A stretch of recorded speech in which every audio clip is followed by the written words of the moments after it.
Good evening, ladies and gentlemen. My name is Hurok, and I'm the latest addition, or one of the latest additions, to the Lucky Wipe roster, and I will be co-hosting this amazing event with our great raid leader Sobs. Hello, everybody. Here's what you all been waiting for. I hope that you all have been super excited about tonight. I know I have. And I love that a lot of you are either watching the stream on your second screen or your socials to been tuning in here now as well. Remember, throughout the evening, it's going to be a lot of people trying to push the best of the keys and stuff. And it's important that we make sure that we're pumping it as hard as we can and have some good fun as we're doing it as well. At 18 exactly, a ping will go out. And when the ping goes out, all the teams can start. I'll make sure I'll be keeping an eye on my monitors here so I can ping it out exactly at 18 Danish server time here, or Danish time it would be, because it's a bit off the server time, I know that. Let's switch over to the scoreboard picture so you guys can see a little bit as well what's going on there.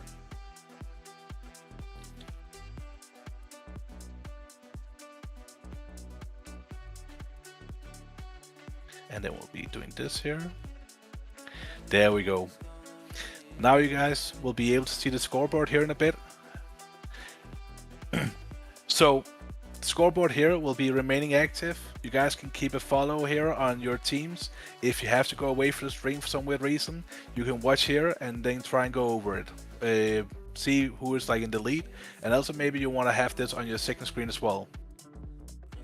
So, also you see there's some commands you can use throughout the time: tournament, guild, and join and streams.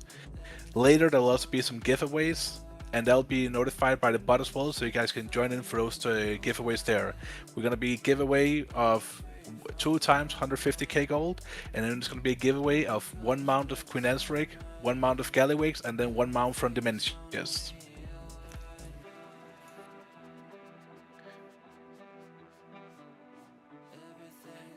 Now we'll just be waiting a little bit till we get closer to the start, and then we'll be firing it off there. So right now, Danish time, there's around 3 minutes left.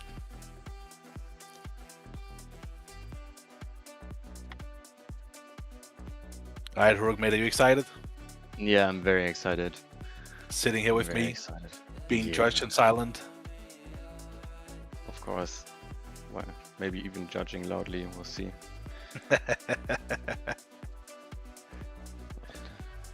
Yeah, very happy to be part of the event. Very honored to be co-hosting this with you. We're gonna be an amazing evening.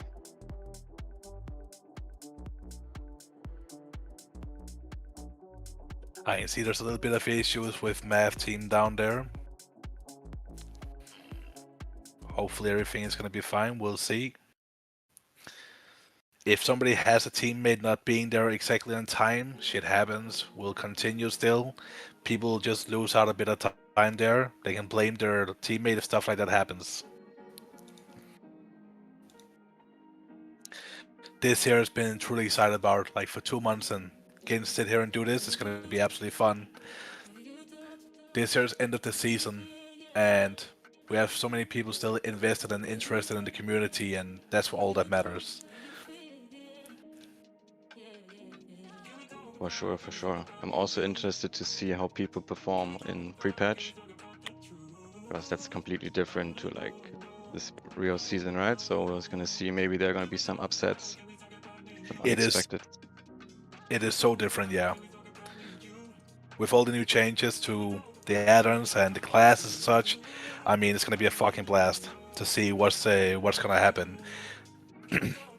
Some of it might be a little bit, in quotation marks, unfair, especially because of the pre-patch, but it will always be a meta, and there will always be like the random of a key you can get that will bring you forward. There's nothing to do about those, but of course the pre-patch will have an impact. For sure. Alright, we're close to the countdown here. It's gonna be another 33 seconds before we're starting.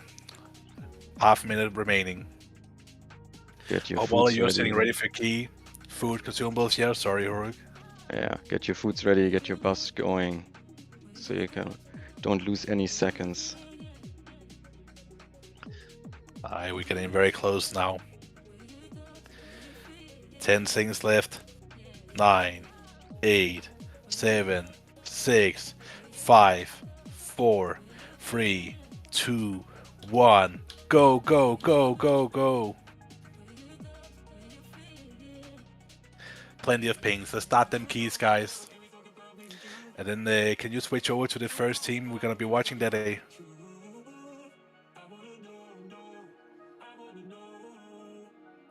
We're starting out here on Team 1. Fat kids are hard to kidnap. We're going to be watching Birch and his wife beater looking sexy as fuck. What do you think about them starting in this key here? Do you think they tried to make it so it was a gambit to begin with? For sure. I didn't check what other keys they have, but starting out with a gambit is for sure a safe option. It's a Maybe very I would have easy done option. Yeah, maybe I would have done the same because you can easily play a +3 key and then you have a 17 already, right? So if you want to go on high keys quickly, then this might be a good option, I would say. Or Agreed. let's say, You do what, massive pulls. yeah. Or would have been any other key that you would have chosen to start with instead. So people are already asking about the mount giveaway. The mount giveaway will be held later. It'll be around the break time, around 19:30.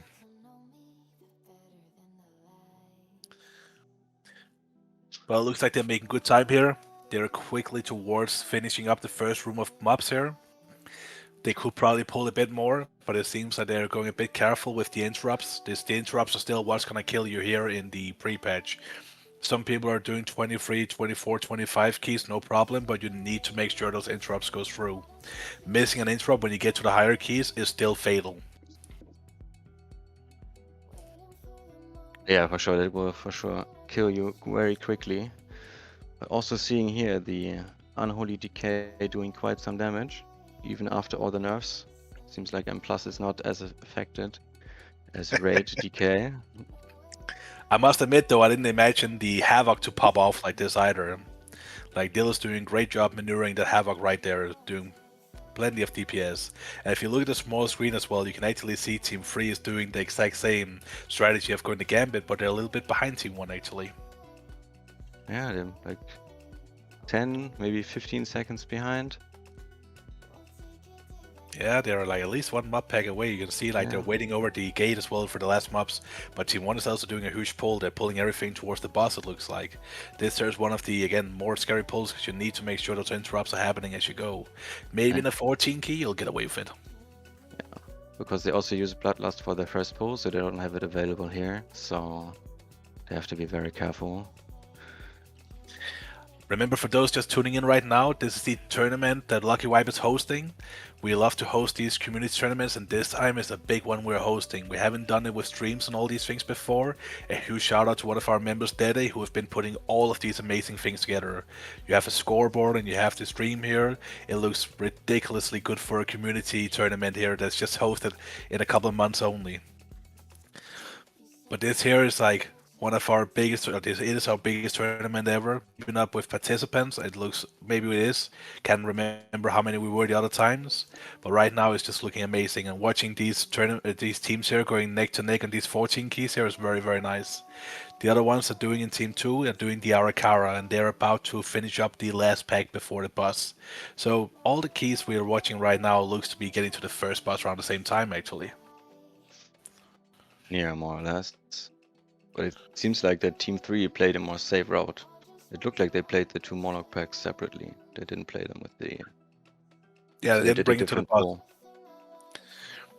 But it's also here where you can see the difference between a quick Gambit and quick Arakara. Like, Arakara looks like an easy key to do, but the first boss just have so much of like split trash you gotta do to summon him. So it just makes it a little bit inefficient going for those 14 keys. Yeah, for sure.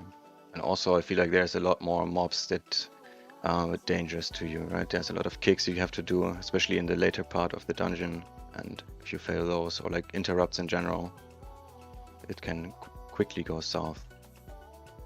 Let's hope But that a 14 should key be is going to be fine. fatal. No, for sure not. But I'm just saying, like, from the experience from before pre-patch, it's like it's a dangerous dungeon. It I haven't definitely played is. it myself in pre-patch yet, so I can't But now you have touch the it. issue with like Gambit, they're waiting for the RP stuff, like the fucking portal to come up as well. It takes a bit of time with all that. Yeah, that's so annoying. Let's see if they like pre-trigger the next event. They should. Yeah, hopefully they run up there all the way, one of them. It looks like maybe all of them. Yeah. They're at least running up. Nope, the burst just triggered it and went back again. Maybe they are pulling it all. I don't know if they can do that though. There's a lot of casters still. That's going to be annoying to bring with them. Yeah, I'm not They don't sure. I have feel like this. the titular silence. If they had that, it would maybe be a bit more possible. Right now, this pack is being split a bit too much, so they're not getting the full damage in they could do. Yeah, maybe playing this pack alone is still better, maybe. And then you have, yeah, if you want to go for it, you can do a triple pull down here, like save cooldowns for this. Yeah, for sure. But you can see like the mobs are coming with them now. It took a very long time for them to run all the way up. Yeah, even with the DK, right? So even with 2 grips, it still takes some time. Because Team 3 seems to be like killing off the mobs first. Looked like they killed them.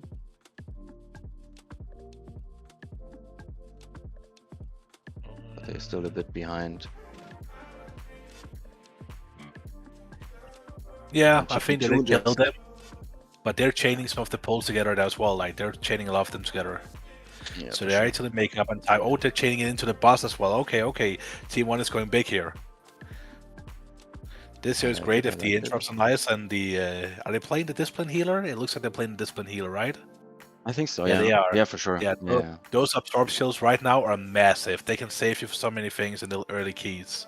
When I did these keys here with my protection paladin, I barely had to use any of my defenses up to like 18 keys because the absorb shield from the discipline priest was just super big. I guess that's the reason why they chose it. I think that's why I'm everyone's not playing priest right now is choosing it. It's Yeah, really good right now. It is getting a bit of nerfs, sadly. Like they are seeing nerfs coming up, but right now it looks amazing. maybe that could also be the difference, right? Because Team 3 is playing. They have a Restro Druid, right? So maybe they lead. I'm not sure how Restro Druid is doing damage nowadays. Is it still cat weaving or is it just put on I Moonfire I and I I actually don't know too much about it with the new things. I think a lot of the healers no longer adding that much to the DPS anymore. They have tried to pull the healers a bit more into the healing role again by removing interrupts and all the DPS profiles. yeah, but like a Disciplined Priest itself is based on healing with dealing damage, right? So you always have some DPS at least. With Of course. That's why it's always so highly sought after for like raids to world firsts, because you can just squeeze out a bit more damage. Yeah, but it also depends. Sometimes it's definitely the damage profile, but we also seen amazing times where their ramp is just off the rails. When you looked at like a fight like Moxie, even if one bomb hit the ground during progress, if you had a discipline priest in the team, they would do so much ramp healing that they would, out heal the bomb hitting the ground immediately. Damn, yeah. A mega burst. That's quite strong, yeah. But we did see a So lot of like Mythic monks being run when Chichi was strongest due to all the extra DPS and still amazing healing they did. So DPS is definitely a factor when you choose your healer, especially for Race 12 first. so Team 1 already in the last room, while Team 3 is still like finishing up the boss right now. Yeah, it seems like they're about to finish it because they are definitely running away there. Yep. They're just waiting for the portal to spawn now. The Arakara one, they're about to get over towards the second boss there. But that's the thing as well, like Arakara is just quite a bit tough to get through. It's just a longer dungeon. Maybe you couldn't. No, I feel like in this area where they're right now, you cannot even make bigger pulls because there's like so much interrupts you have to take care of that even like in a 14, I feel like chaining like 2 or 3 packs of those together with the AoE bolts they're doing, I think that might be too much. Because you just don't have the CC enough or like super risky, right? It's just really tough, like without the sigil of silence and stuff like this here, it is just super tough to bring them with you. I do believe they're playing a Vengeance tank, but even then, like you don't have infinite sigil of silence to bring with you, so you can maybe move them like half the way where you want to go, and you need to do interrupts after that. Yeah, we're not playing Dragonflight anymore with double sigils. That was a good time back then. Well, Vengeance Demon Hunter for the win back then for sure. Like that was amazing. Getting grips and silences, like nothing. You missed nothing there. It's so good to control keys and stuff like that. There's still good to control keys today, especially when you get to the higher levels. Like Vengeance Demon Hunter and pre-patch, higher level keys are really, really strong right now still. Same thing also goes for Protection Paladin due to the amount of interrupts they have. For sure. But in Midnight, it's gonna be a bit sad not having double sigils, because I think we have Academia from Dragonflight back in the pool, and back then you could play like whole pools alone as tank. Like all the CC it was required could just be done by the Vengeance Demon Hunter, and that's not possible anymore, sadly. So But it's I gonna be also a bit think of a downer that's a there. good thing. What is? Yeah. So Team 2 started the boss. They're like, what is it, Yeah, let's 70% watch in the right intro now? here. Oh yeah. They're doing the second boss now. Switching over to them here. So this one here is actually not so bad. It's a lot of like just moving tiny bit and get the ad, and then you should be fine. It looks like that Team 4 as well is doing the Floodgate, and they have gotten to the third boss now. They just witnessed Bubbles get killed. Have mercy on Bubbles.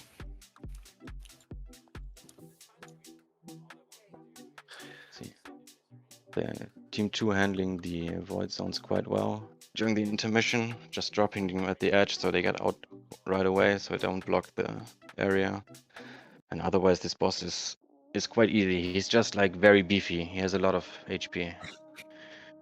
Exactly, and that's also one of the issues they're gonna find here with the keys and pre-patches, that while some of them is a lot easier for sure, with the trash packs and so on, some of the bosses still have massive amount of HP.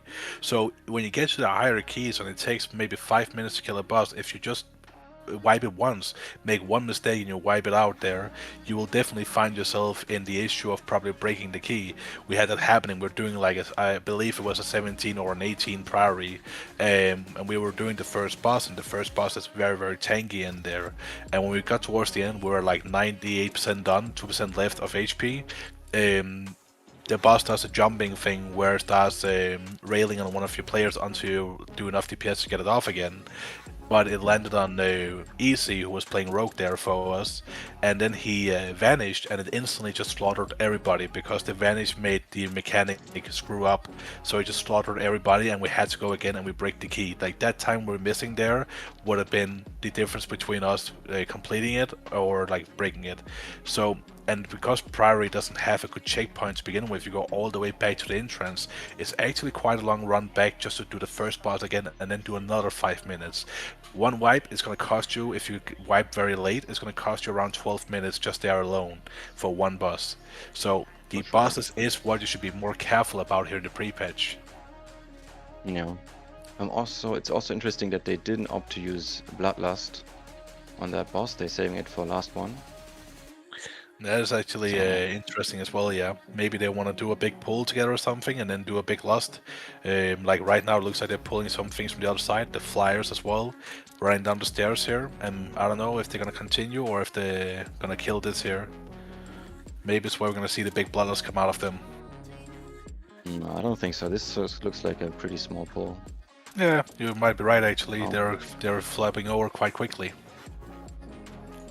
So I guess they just want to have it for the last boss, because that one can be quite tricky depending on your class, but also nothing that they shouldn't be able to handle. Oh, it looks like it's going quite smooth here. Maybe it could also be one of those where if they get the interrupts rolling a little bit, you can pull something on top of the boss and then do one big bloodlust and get all of it going at one time. Because right now we are looking into Team 3, they're done with their key and going for another one here. They're about to start a new one. As we can see, Fed kids are hard to kidnap as well. I've gotten that 1 point for the key they did and a +3. So they're finished as well there. So people that started on the gambit is getting their keys quicker finished, which might be the strongest strategy and plan for getting to the higher keys that would give them more points quicker. And it seems like that Team 3 is going into another Tazavesh dungeon. Yeah, it's going to be Let's interesting see. whether it's going to be another Gambit. Let's see if they just farmed 5 gambits. Yeah. Let's see here. Like Team 4 is just starting the last boss as well. So they're gonna be done soon as well. Remember, for everyone who's watching, there's also a scoreboard that you guys can find if you're in the Lucky Wipe stream, or in Discord. If you're not there, then please give a shout out on the Twitch here. Then we'll be having Dede posted into the Twitch channel here if you're missing the scoreboard. Right now you see the top 5 players in the top, but there's a scoreboard showcasing all 10 teams so you can follow them closely. Let's go and watch a little bit more here on the Team 4. Let's see what they're doing right now. I'm gonna cut over to those guys. So it looks like this was a great timing. They're currently fighting the last boss here in Floodgate and about to wrap up the key as well. It does look like it's going to become a +3, provided they can kill it quick enough here the last 4 minutes, but it should be doable. But then again, we see the power of doing a gambit over a key like a Floodgate or Arakara. It's a very how to say, it's very quick key to do in gambit when you just want to +3. Also, if you got a Rookery, I would believe that one would be very quick too as well. That's true, but sadly that's not in this pool. No, But sadly, I it guess would have been great it's to just farm just, that one. yeah, for sure. But the thing is, maybe some teams just put a bit more. I don't want to say effort because it's just like some were just like, okay, we want to have 5 gambit keys to start off with, maybe, and others were fine with just having 5 keys. In the end, it's more about having fun as well. And if Of you want course. if you want to do some certain keys as well, you should do that. We also have bonus objectives for this tournament here, so there's also the most different dungeons having completed, where they can be rewarded some gold for that one too as well. Besides that, there's different things like the karaoke clips and the best clips and best selfie cam usage as well and stuff like this here. So there's plenty of ways to earn extra rewards, extra gold from this tournament here. If you don't feel comfortable just running a ton of keys to see if you can be the winner there, you might switch over to have some more fun with the bonus pictures instead. Or maybe you feel like you can do both and you'll try that out. And that's what the bonus pictures were added for as well, to create some more risky moments. But also, if you feel like, man, I'm not going to get into the tournament here, or we're not going to get into the tournament, then the bonus pictures is a great way to salvage some fun as well. You're completely right.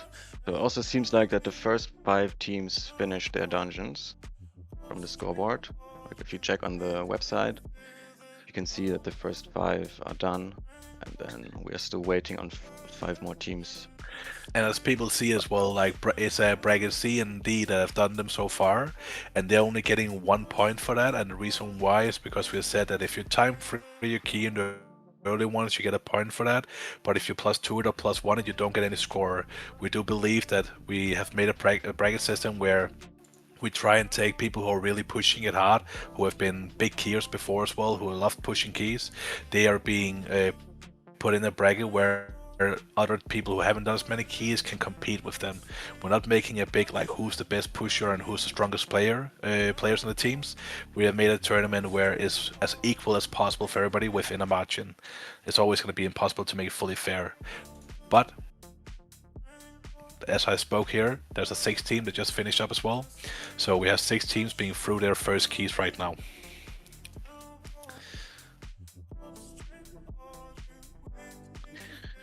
There's also quite a variety. It's only 2 teams that chose Gambit, and all the other teams ran different keys. So there's not... I would have expected most of the teams to run a Gambit first. Because it's just an easy, quick key to get 1 key higher up at least. It depends if you knew it, and it depends if you're doing your practice timing or off timing before the tournament started. You were able to fit yourself a Gambit key. Sometimes you get really unlucky with the rerolls, and you can reroll for a million times and not get the key you want. So maybe people just decided, well, we ain't getting lucky right now, we're just dealing with the best key we have, and then reroll the other keys after. For sure. And also the other keys that were done were also quick. I would say an Echo Dome is quick as well, and Halls of Atonement is also decently fast. Like the first It area is. takes of time, but you basically collect most of the trash anywhere there, and then it's just boss into mini boss, so that's quite quick. It's There's only the definitely some first good part. pulls there, but we're back to Hostomi being one of the more interrupt heavy dungeons again. So it can be a bit rough getting everything with you the way you want to. Now Yeah, you see here with Team 4, they're going for the footman over here and bring it all together with the minibus. And he's probably going to be pulling the side and right as well. Yeah, exactly. So all the packs that are easy to control, to move around, and you don't need interrupts, those are the things you're seeing Team 4 fetching. They also have a very well versed tank. Oh, it does need to pull a little bit there, so I hope they're ready for that small extra pull. It is one of the light servants, or what they call it again. So if that one gets brought down first, he might heal at the minibus if we don't move quick enough. And here it goes. He's going very low now. This is going to be interesting. How are they going to navigate that? Are yeah, they going to this do a mini last boss big hurt move, quite or are they hard. fine? Yeah, the mini boss is very rough as well, and you definitely don't want to heal it. I But also it seems like they're personally like handling it the just fine. yeah, It did just fine. Amazing pull. that was a good save from them, but I have to say personally I like the left side more. Even like the mini boss I feel like, and as well the boss combination that you have to play on the first boss, I feel But is easier to manage, but if I remember correctly, like we previously have seen that the after the new season started, that going to right side was just a stronger move when you got to the first boss here. So people did the other route now, going right instead of left. And I guess it's something that spawned from the bigger level keys that people started doing it. When I was doing these keys in season 3 and my level 12 keys and so on, I would still go left side as the one I was most comfortable with and the one I felt was the safest route for me to go, where I knew exactly where things would be walking in certain paths, so I knew I wouldn't need to pull. yeah, I think the main difference is on the right side you have a lot more melee mobs, so it's not so caster heavy, so you need less interrupts there, which makes the pulls easier. But I feel like the boss fight is harder because you need two interrupts instead of one. And That at that least is from my experience, it happened quite often that that mistakes will happen there, sadly. But that is true as of well. course it's different, right? If you're in a pre-made group, like all of our teams are, you can communicate, and this problem should never occur. That's like a puck problem, basically. Let's see what Team 5 is up to as well. Maybe they're in a fun spot here. Let's fade over to them. So they're doing the Eco Dome Aldani, and they're on a 14 key, so they're probably pushing a second key here.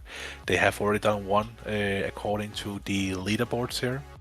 So they're probably pushing another 14 up to try and get multiple keys to farm here. Um, Ecodome is also a fast key, but it's one of those where it's like there's a few dead spots in it, so it takes a little bit longer than what you anticipated. We tried to do this key here as one of our final keys in the last tournament, and we had to stop because we realized we could not time it in a +3 that we had hoped, so we had to switch over to a different key to get our last points as well. So this dungeon here just takes a little bit longer than what you would think it does.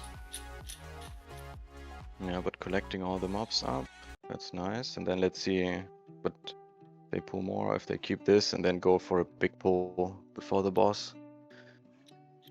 Maybe when the So far, Sentinel dies, they might maybe add more, because that's like the only problem. so far they're doing a great job, and they are being the tanking for them is being done by Puno, one of our boosting officers over at Oblivion. She does a lot of the support stuff for Oblivion as well. So if there's a 1 point you need any boost and stuff, she can probably hook you up as well.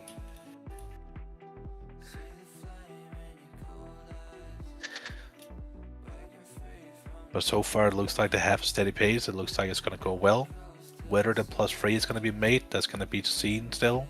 Again, this is where you have a lot of casters that's just going to make you have a very hard time collecting more mobs together, even though that it should be easy to kill them for them. They do also have Baril, Big Baril with them, who is a pompous Ration Druid, who is sadly also colorblind, blue-purplish. He keeps using it as a very fun card art, like he couldn't see the mechanic because he's colorblind. That's why you see his frames looking like that as well. That's the best way for him to view it. Yeah, I was already curious why all his party frames are white. Because it's like, I was like, it's not so easy to tell what classes he's playing with, but it's easy to see, like, if you look at the healing meters, it's still everything. So it seems like they have a Devourer with them. Yeah, they are running with the Devour. And that's also a very interesting choice because it's a new spec that keep us playing for them. It's a new spec that you don't really know how it's going to be performing in the keys, and there has been some last minute changes for the Devourer as well towards this tournament here, which one of them was a very big needed change where they would do their big like consumed star, whatever it's called again, cosmic star, I can't remember, and Collapsing stars. collapsing star, thank you, thank you. So collapsing star, where when you activated it, it took all your souls away, but if you had to move or you got cancelled by a knockback or whatever, you lost the opportunity to use your collapsing star and you were screwed. But they have changed that now, so you have a certain time to use it after you first started trying to get it going. But so we're gonna see like how this one is gonna pan out for them in the key here. As I said before, these guys have already done one key already. So this here's the second key, and they're already at the second boss well, making great time. We're only 26 minutes into the tournament so far. Yeah, those guys are blasting for sure. But nothing else to expect, especially if you start with the quick dungeons, right? So we're also seeing a 16 Floodgate or an 17 Streets of Wonders is completed. Actually, 2 teams completed 17 Streets of Wonders already. Duvis Goon Squad and the meme team already have a 17. So they're already pushing it quite nicely. That looks good. Yeah. Hopefully everyone is soon gonna get through their keys as well. But let's switch over to Duvis Goon Squad now that we're talking about them. Let's see how they're doing right now. They're in the streets, as you mentioned, and they are getting the mini boss done here as well. But it doesn't look like they have done the other bosses yet. So they're actually doing the mini boss quite early on. I don't know if that's a new strategy, but for me it's always been that you kill this guy right before going up to the last boss. Actually, no. I would have also. That's like. I would have done it the same. Usually, after you kill the boss with the triplet, you would go out to the left like they did and clear this area. Actually, they skipped the 2 on the left, so they killed 1 pack there with the boss, I guess, with the mini boss together, and then you just run through. That's like the route I always use when I tank this key. And then if But they, yeah, I guess they're gonna get the other big guy over, so they can add that into the trash from the post boss. yeah, that's actually a smart choice. Yeah, it's And not they're too bad probably for gonna them. blast that, I guess. Most likely. Wonder if they're big enough to go big into the boss as well. Interesting. They're not doing that. They're doing the pull-out strategy. That strategy always works. It's the best. It never fails you. Yeah, exactly. Alright, so But they're on their there's the last. 17 key, so they gotta be careful. They can still do a little mistake here and maybe flop over, but we'll see. Does look like it's fairly simple to handle though. And they're also And it running seems their like the restoration Affliction shaman. Warlock, yeah. The Affliction Warlock is making quick work of the pack. And then you have some extra cleave from the Fury Warrior as well. I guess the Demo Lock is holding the cooldowns for the boss. I Was, wouldn't necessarily think so. I think right now or is it? the difference is right now that Affliction is just so extremely strong. So even if you Ah, play Destruction or Demonology, it would kind of be the same result. Affliction just great overall right now, both single target and AoE. There's nothing really holding them back with tier piece or anything right now in the pre-patch, so they're just blasting really, really big, and they have not been seeing any nerfs or anything since then. But it's not because like they're the strongest like spec or class either. You can see Trendy and the Fury Warrior pumping it right now as well. for sure. Yeah, Trendy is smashing it right now on the meters. That's some nice damage. But also, the thing is with Fury Warrior, you don't have any real cooldowns, right? It's kind of like Outlaw Rogue, where you just have your damage all the time, compared to like the two Warlock specs that need their cooldowns. Which also makes it a lot more fun to play certain classes that you don't have to worry too much about everything. I do believe that Fury Warriors still have their cooldowns though, no? With the But Avatar and the yeah, Recklessness. that's like I haven't played Warrior myself, but a friend of mine told me, and he's like Warrior main. But maybe I remembered wrong. I don't want to spread misinformation, but I thought it is. I thought at least Recklessness maybe is like a 45-second cooldown or something, so it's basically up all the time. Not sure. Well, so the thing is that they have certain things that activates where they can get a quicker, I believe it's Avatar or something, and then they can get another Recklessness from that as well. So they do have something that give them the other buff. I just cannot remember what it is right now. So huge disclaimers, everyone. This is purely speculative what we're talking about. We know jack shit. We don't know anything. Like, we just know what we play ourselves. But they're finishing up the boss here as well now, and it looks really good. It looks solid. They're doing some good time here as well for a 17 key. It definitely looks like this is on the track to be a +2. But let's head a bit over to the guild that's also been participating here with us. One of the players or one of the teams here from Chris and Giggles. There's another guild that has been invited to participate with us. We had sent a few guilds invites out, but we're getting to the end of the season. It's a bit dead, but Chris and Giggles' social life community is still blossoming, and they're still having lots of great fun over there. And they decided they want to be a part of tonight as well, which is a super amazing. And they're actually participating with 4 teams, where Lucky Wife's participating with 6 teams. So it is quite nice how many people they also showed up with tonight. Yeah, for sure. I'm making this a really huge event. Like with 50 players, that's a lot. It does look also like they're pushing a bit rough with the quality right now for me at least, but it looks like they're pushing a 17 key as well. Yeah, yeah, it's a 17 key right now. It seems like they're finishing up on the trash. On this, they're doing the third. How were they called again? Hakar? I'm Uh, not quite sure about the name of but the third mini boss, they're getting that one down. It's like at 15% ish now. And then let's see if they still have left some trash in the boss area to no, but I do have believe this something. must be the second one though, right? You go and pull to the left first, and then you run back to the. No, sorry, you actually run to No, the no, left and no. you go down, and then over here. You're Yeah, right. yeah, Yeah, of course. exactly. So they're So gonna have basically, to jump down and pull some packs with them now, and they're yeah, doing but that as oh well. yeah, Yeah. yeah, yeah. I see. They left some trash up here, so you're not gonna just stand around for like 20, 30 seconds until the bar is filled on the top. That's probably also a solid strategy. Don't wait around too long. Sure, it's Right now, always when feels everything is good. about time, you gotta make sure you're pushing it good and nice. Everything here right now is just coming down to how quickly can you get through, and I can see that Team 2 just vibing completed their second 14 key as well. So they're now at 2 points, taking the lead right now. So it seems like they're also just playing a few keys to have some options later on. Let's see what strategy. I'm curious what strategy works out best in the end. Like if it makes or what's more beneficial, just trying to get high keys right away or just spreading out your options first and then choosing from there. I think I think there could be multiple ways of attacking it, and maybe it's a good sometimes way to push up and see okay when you start to struggle, and then when you start to struggle, maybe bring your other key up to that level as well. Sometimes it's even better to go with both of them at the same time and be able to re-roll them, so you can maybe get some quick and easy keys at the early levels. There's multiple different strategies, and that's what this tournament has been set up towards. Is that whatever way you like to do it, you should have a chance to win. But of course, whoever did the smartest strategy and the smartest plan is the one who's going to pull ahead. For sure, for sure. We'll see, we'll see. So,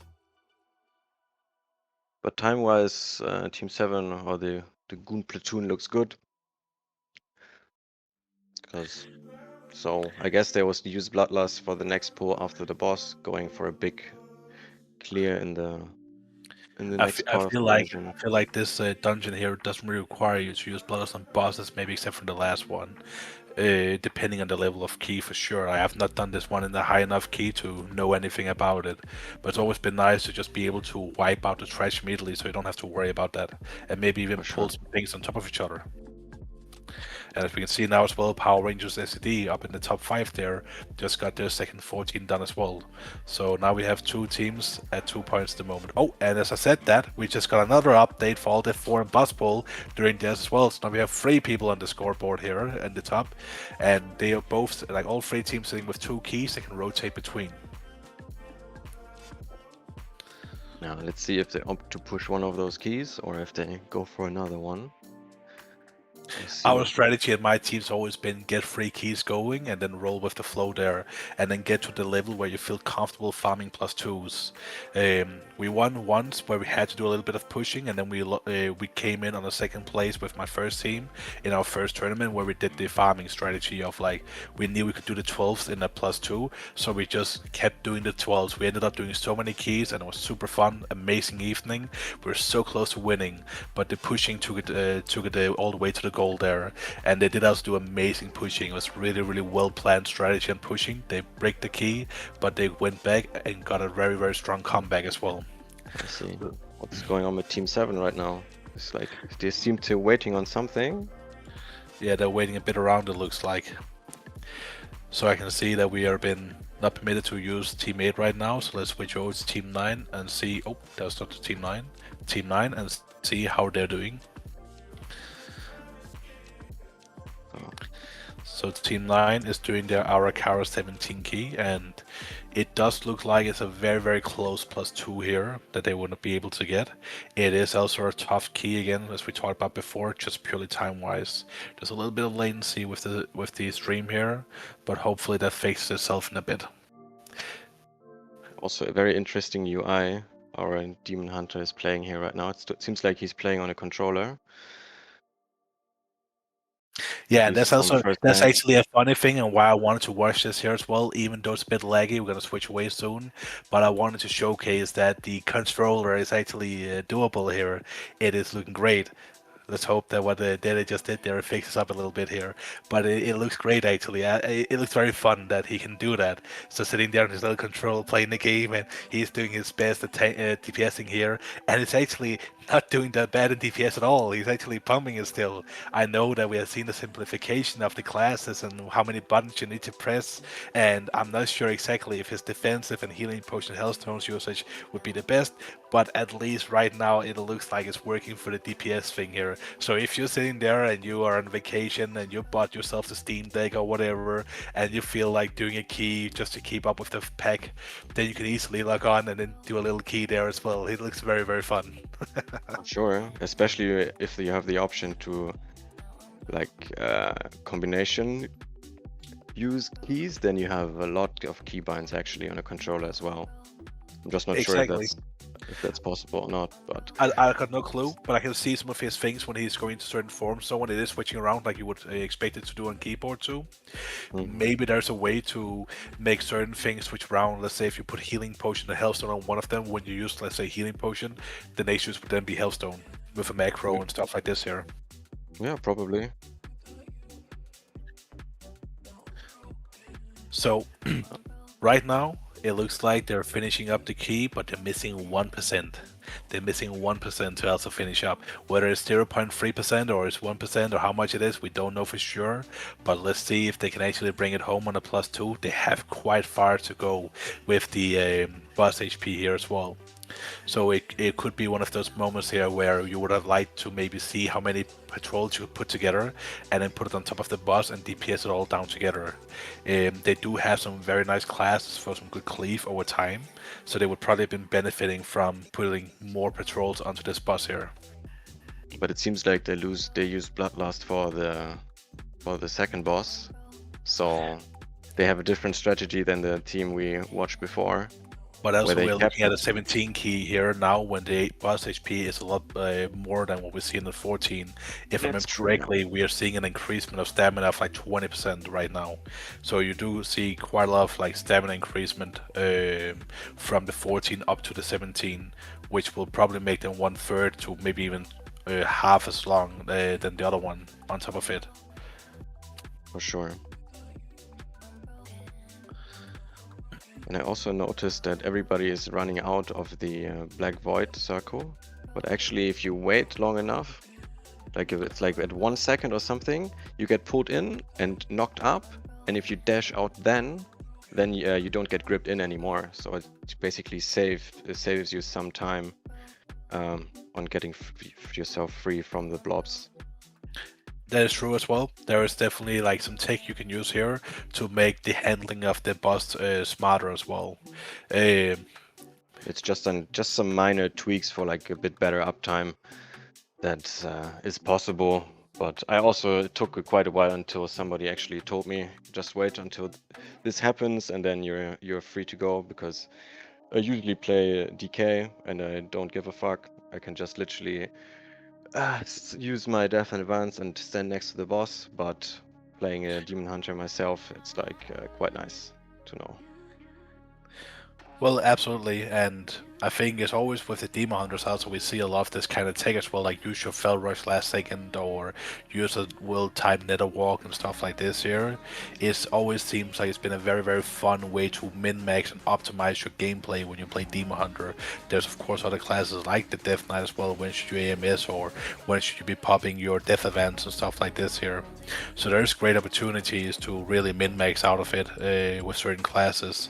It does look like they're running a bit far back to bring one of the mobs here they need to kill. I don't think they need to kill much.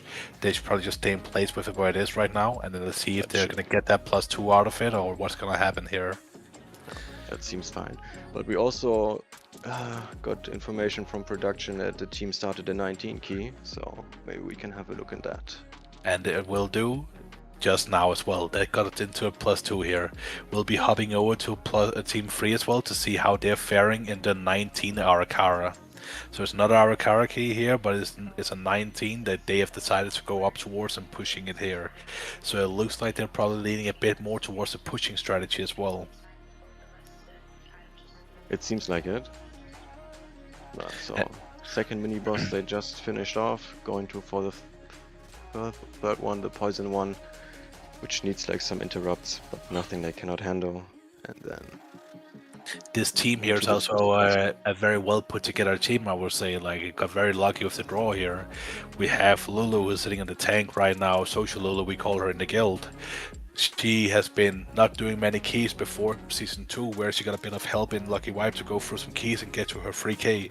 And now in this season here, she's actually been trying to push it quite far as protection warrior tank and been doing a very, very good job getting pretty high before the pre-patch came out, and now being able to adjust very quickly and learn the new routes as well.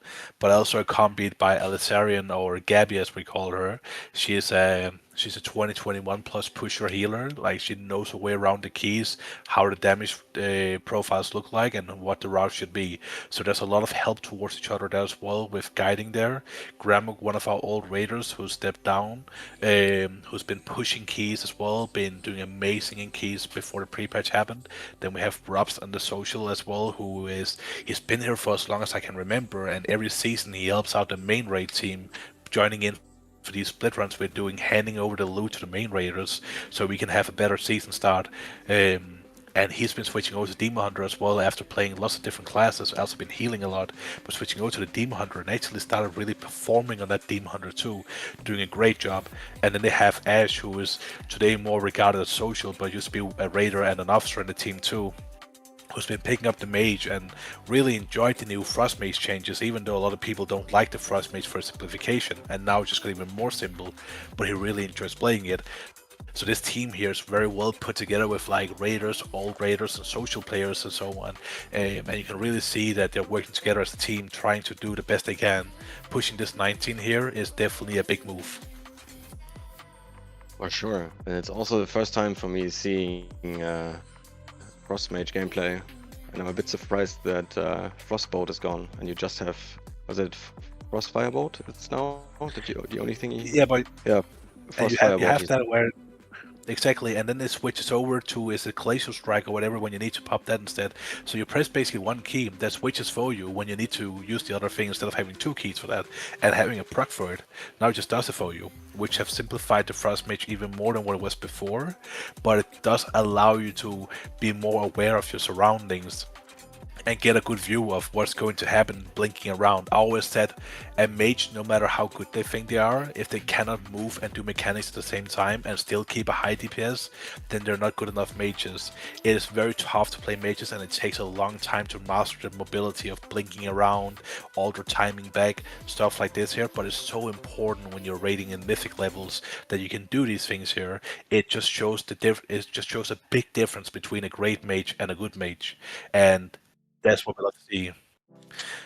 I just got told as well that we're starting our first giveaway now as well. It's going to be for the 150,000 gold giveaway. You'll be texted by Daddy after when we have drawn the winner. You have 10 minutes to join into the competition. At 18:55, we'll be closing down the giveaway and picking a winner. So good luck, everybody. Remember, write exclamation mark ticket 1 and get your ticket for that giveaway. But going back to here, they're handling this boss with ease. There's been no issues at all. They're nuking it down, and they're ready to go to the next place. Actually, I don't know where it happened, but I think they have one death, right?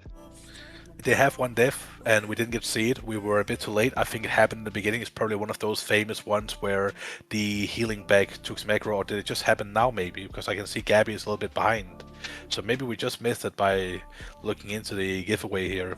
That's my bad then. But it could also be in the very beginning where the healing bag actually create issues for you in this dungeon here. It's very hard for you to, as a tank, to run down and grab everything if your healer is following right behind you, because the bag then gets into the range of the player taking damage and starts healing that player, which is the tank. Because the bag is doing a tiny bit of healing, the mobs now aggro over to the healer instead. So it's a very, very rough one here in the beginning of Arakara, and when I've been healing on this one here, I've been killed multiple times, or when I've been tanking, I've been watching my healer getting slaughtered because I ran ahead. I didn't use my divine steed and made sure I had some damage on them. I just ran straight towards the I just ran straight towards the next packs here.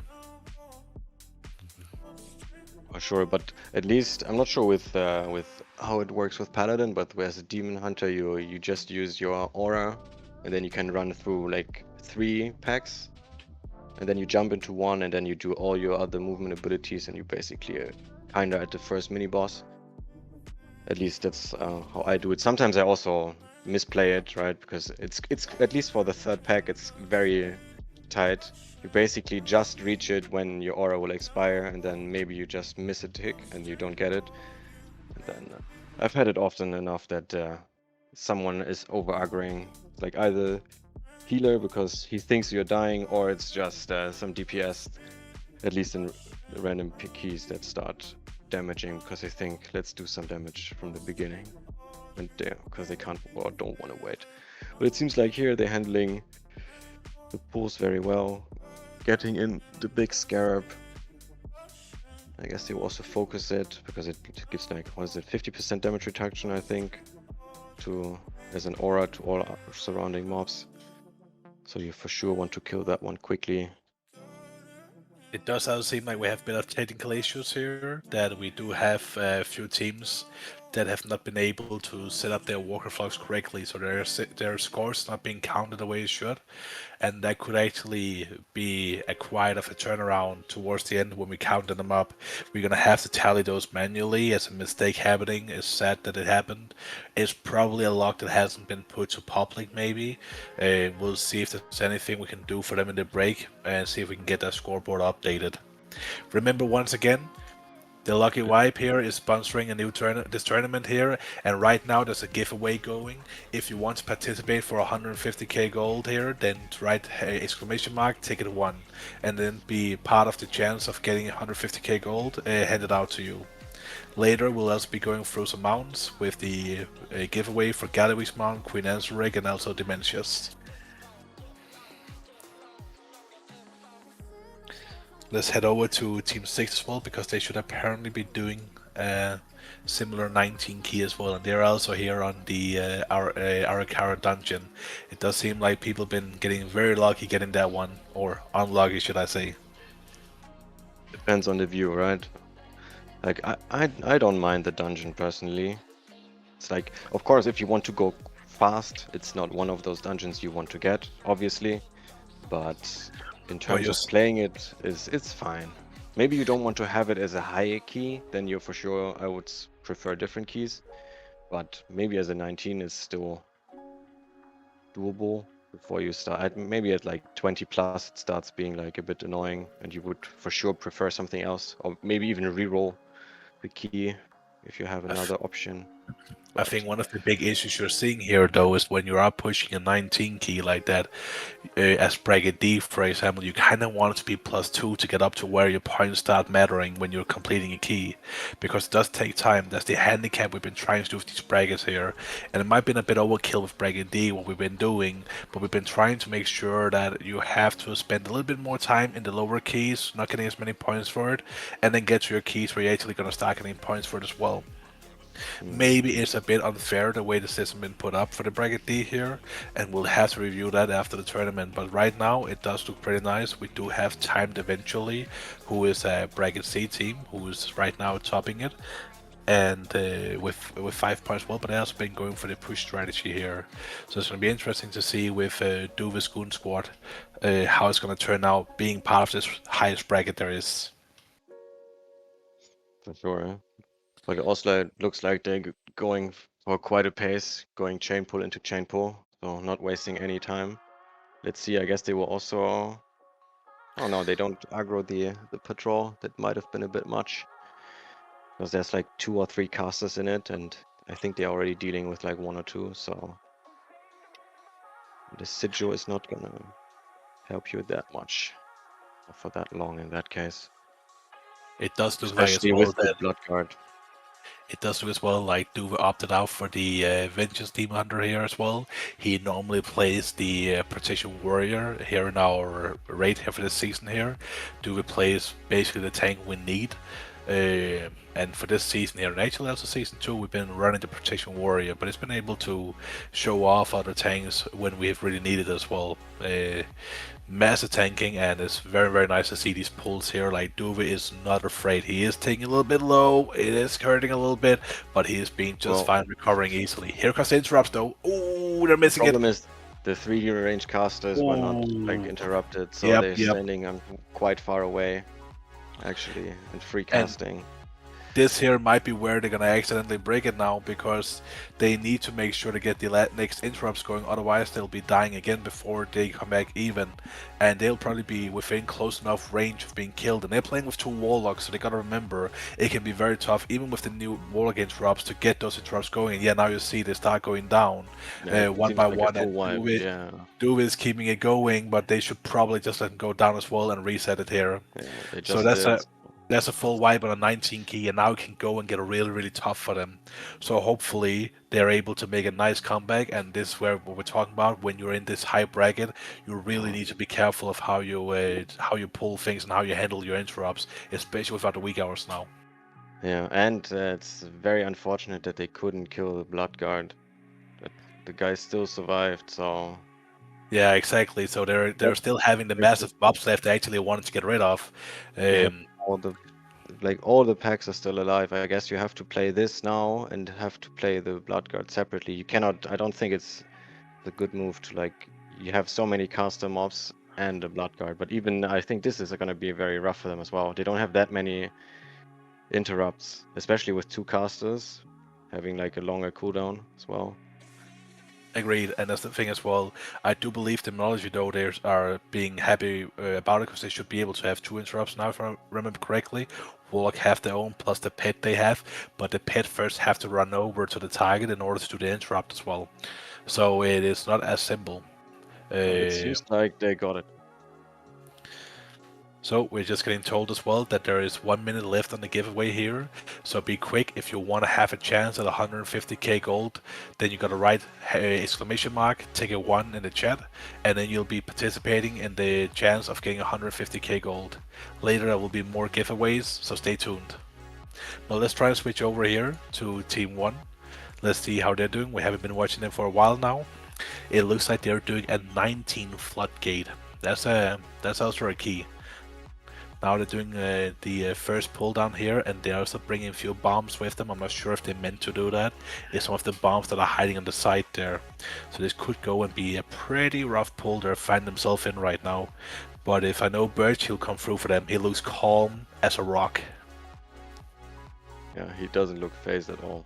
Even when he's dropping low, like Not even close. no. This guy here, he sits on a cutting edge bus, having his cat jump up and wiggle the little booty in front of him, and he still comes through, still pumps the healing. Birch is also one of our old healers on the rating team through season 1 and 2. Been doing an absolutely amazing and bombing job for us, and then got a chance to join a Swedish guild that is playing Hall of Fame, and they managed to get top 74, I believe, this season here. So he has made quite a jump here in the rankings and been able to easily perform in those kind of levels as well. So they're having a baller of a healer with them, even though it doesn't do much in plus. Damn. That's nice. That's quite a good resume for him. Remember, One guys, of the giga chats. if you've Sorry. already entered the giveaway once, you cannot do it again. I'm not sure exactly why it says that Cold Ash has too many tickets. Could you look into that, Dede, and write if actually been able to get into the giveaway as well?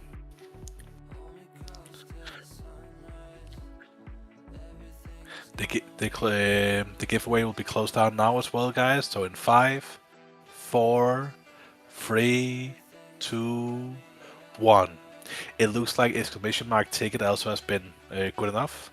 So, are we ready to start doing the giveaway here? I think that the ticket still come through for you, Cold Dash, so that should not be an issue.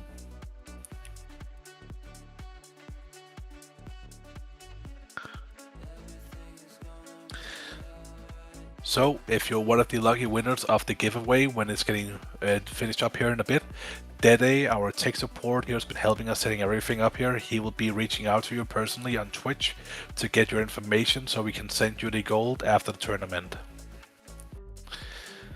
But back to the fight here. Team 1 is sitting on the third bus. Again, just witnessing Bubbles being killed. Rest in peace, Bubbles. This here is where we can see that +3 is becoming impossible. +2 is where you have a chance, but the bosses might just take so long that when you get the keys that are a bit longer for killing the trash as well, having to go a lot of like long routes around the map areas, that can cost you a +2. So this is where it's going to start being interesting with the teams as well, if they're going to be able to power through it or not. And Team 1 here as well is also one of the bracket D teams that are being fighting in the way tougher bracket that have to go up there to the higher keys. Yeah, we will see. But I don't think we underestimated them. I think they're gonna manage even with the harder brackets. Who's congrats to Never Never After. He has won the giveaway, so congrats to you. Then they will contact you and we'll get you sorted out. Congratulations. That's the most German congratulations I've ever heard. That's the most German one I ever heard. Congratulations. It's like very, very like, okay, No, I'm happy. let's not have No, fun. I'm happy It's all for about him. work. You sure sound happy. No. Then maybe. I'm sorry for that. No, of course I'm happy for you, man. It's huge, but we see actually up in the scoreboard it's been updated that all the 4 has been pushing it up to 7 points now. Let's go take a look over at them here on Team 4 and see what they're doing right now. So they're currently doing a Halls of Atonement 17, so it means that they have been pushing some of their keys up to 14 and probably been doing some 17. Maybe there's a farming strategy coming out of them. It's going to be an interesting thing. They've done 3 runs so far to get 7 points, so it looks like 2 14s and 1 17 coming from them. Yeah, that's correct. I just looked into the runs. That's exactly right. And yeah, it seems like they're just gonna do a second 17 because maybe the first one they, or actually the, was it they played it plus 3 even, I think, if I see correctly. They So maybe most likely got a +3. Yeah, it would not so surprise me. It's a very strong team. so maybe the 20 key they got they're not happy with, and then they rather have a different key. And that is also very likely because it can be rough if you start getting to the higher keys, and you really gotta start being careful what you believe would be the strongest pathing there. It does look like, yeah, they got their gambit to a Oh, +3 and just barely in time. Did they have one go down there? I'll look yeah, away the for a Havoc sec. just got down. Sadly, I Ooh, couldn't read the name, but the Havoc just went down. They're getting yes, back up, so it the seems like they recover, but that's a combat rest you might want to save for something else. yeah, but But it's that's also dangerous with the Gorgol as well, having into the boss. So, and it yeah, seems like agreed. puddles Like are not. she definitely got smacked there, and she got to be more careful in that one. But they were able to get their combos going quickly and back into the fight there. But you definitely see the punishment of getting killed early. Your DPS isn't as big as it could have been. For sure, you need to like ramp up all your passive buffs again. Then maybe if you just used your cooldowns, it's gone, right? So Exactly. But again, this team here as well is one of the more fun teams as well. We have their healer, who is actually a friend of Esme, and she was the ringer for our team last season because Esme, or last tournament, because Esme suddenly couldn't make it for the tournament. He works as a manager in all these McDonald's here, and I think it was the day where one of his McDonald's got smashed up right before the key started. Like, so a lot of people came in and just went crazy there. So he had to do whatever in his power to help us out. It was so nice of him to do that while being flustered already. He then found the talks to win, so Astero, that came in to help us well, but it became like a huge ringer match because we suddenly had Wuxi from Crits and Giggles, who was going to be participating in this tournament before he got into a skiing accident a couple days ago. Um, but he's supposed to be competing here as well, and was one of my old teammates from Chris and Giggles. And then we had a Cyril here, so that's a friend of the guild who is participating right now, and she's playing together with Bambat, one of our new trials as a mage. And then also we have Felvix and maybe there's two socials player who are having shown a lot of good key runs and so on through the practice, but also beforehand. And then Johnny, one of our new raiders in this season here as well, who has been flexing a bit around for us, helping us a lot in the start of the season with split runs. And he had to come in out of nowhere on Dementias for us because we needed a second DK due to losing one of our tanks mid progression. So he came in with no knowledge of the boss. We're already 180, 190 pulls in, and suddenly he has to go and learn everything in a minute. Um, that's quite a task to do, for sure. But he Absolutely. did quite well. So We killed the boss and it went nicely. The boss kill was very clean, so we're very happy. We're able to get these people out of nowhere. As I always tell people, like, never lose faith when we're progressing. Something might happen that we could not predict. Life happens, accidents happens, and all these kind of things here. We can never predict what's gonna happen, or somebody gets really burned out of the game and can't see themselves played anymore.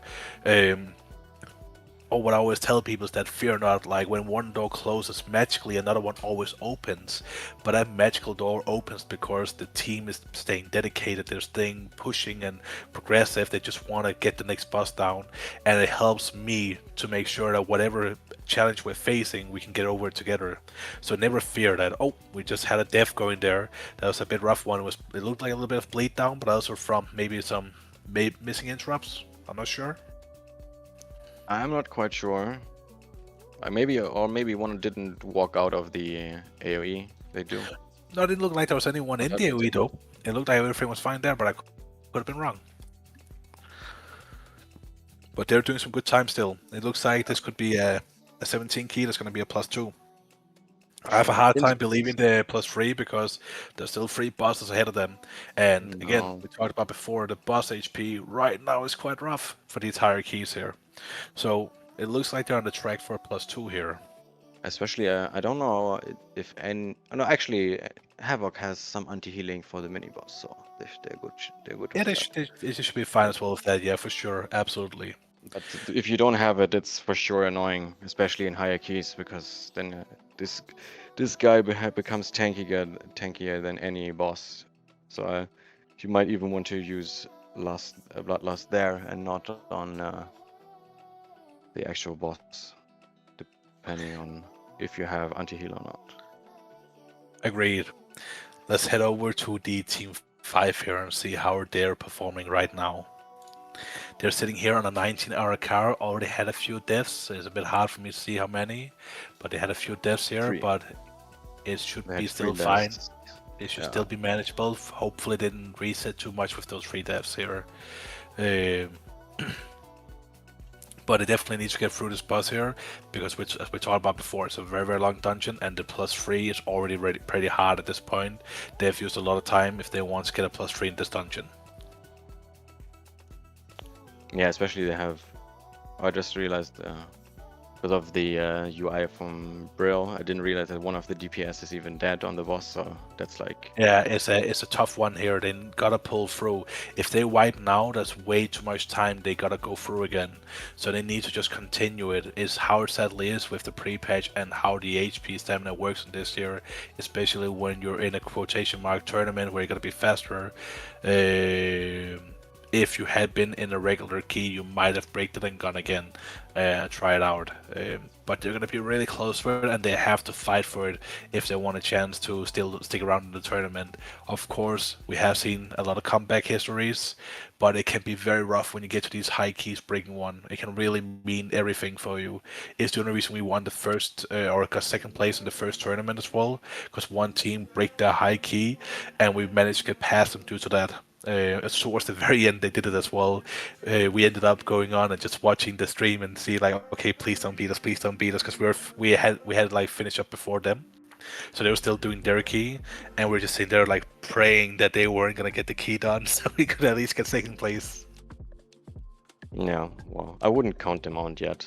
Upstairs, upsets No, can still no, happen, definitely right? But not, definitely not. it's the key is not over yet. But for sure, they need to lock in now to Like the avoid any key is not over till mistakes. the fat lady sings, and we don't know if they're singing right now, so they'll be just fine.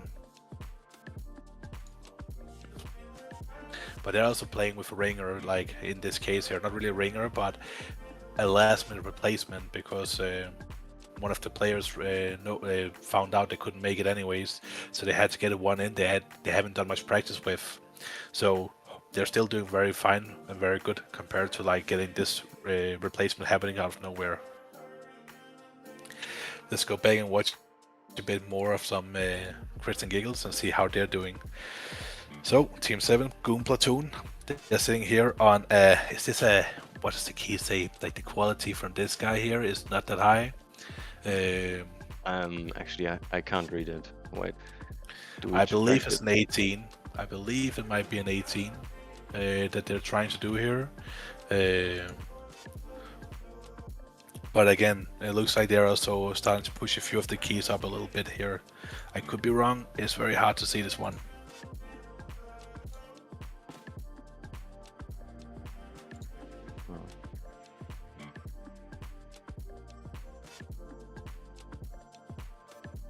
But it was going down nicely. It's like just below 50% now, so should be fine. They still have enough room, so as long as they drop the paddles nicely now, they should be fine. So I'm just being told by Dede, who checked the logs here, that they're doing an 18 right now. So they're trying to do their best to push through this key here. And we can actually see it over the team info 6 to 10. I didn't even notice that. The amazing work that they've done. We don't even have to look at all these things. He shows it up there, constantly making sure we see what key they're doing, and they're doing right now the Gambit 18. So they're gonna be careful as well, because as we talked about, like one mistake on a boss and you wipe, and they already have one dead. So this boss here is gonna take a little bit longer now, and there's also a very high potential chance they're gonna see the mobs not being killed by these breaths here. Now they have filled up one side of the room, so they have to find a strategy of maybe moving more over, and they are doing that, it looks like. But They they all should. gonna move now. They can just Yeah, this move the one boss can. over. It could be that this one here is gonna be a bit rough for them. We just And then heard that. remember, Yeah, go go for it. for it. This Sorry. helps. No, no, no. Because for me it So was the we production part. So please go ahead. it's fine, it's fine. So they are finishing up this bus here as well, and then there's like 21 minutes till the break starts. In the break, there's gonna be more giveaway as well, so stay tuned for that. But as we heard from our production here, we are seeing another team going into a high key. Which one was it again? It's a 21 gambit. So like From which our team? first 20 plus as from Fat Kids are hard to. So that must be the team one then we were watching before as well, that are pushing into a higher key here. That means they did the other key in a +2 as we talked about, the floodgate, and now they're going to start up their game at 21 key. And this is where it starts to shine for a team that can actually push this far, is that the gambit key might actually become, in quotation mark, very easy for them to finish up in a high key. So now their points probably going to start to go a bit more up as well. Whether this is going to be the true case or not, we'll have to see, because time eventually is also on a very, very good pace, and they're pumping for the keys. Maybe they found the way that will lead them towards victory. For sure. We will see. I'm very curious which strategy at the end will pull through.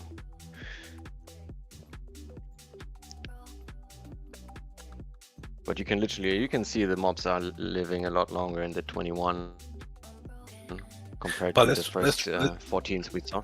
But yeah, sorry. But let's try and get the audio on here from the team 3 or team 1. Sorry. Let's hear how it goes in these higher keys for them.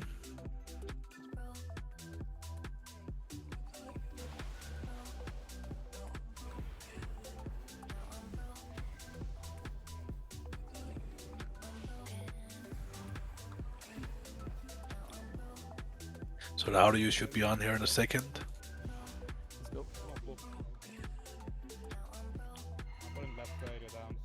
It seems that they're being focused now. It's been quieting down in their Discord.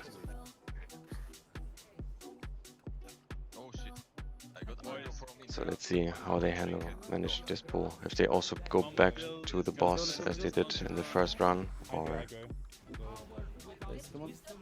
how they do it now. But it seems like They're doing another big pull actually. They're taking the chances. They just gather the mobs up first.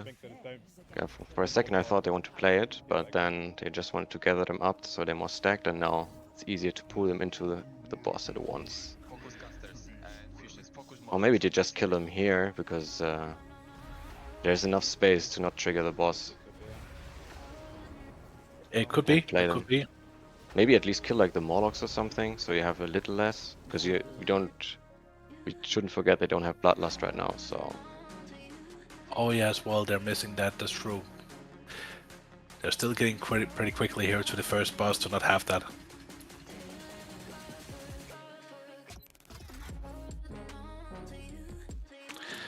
So we're just told that Birch is one of those who didn't set up his stream correctly. Apparently there's a bit of music going on there, so it's going to be a bit rough to listen in there.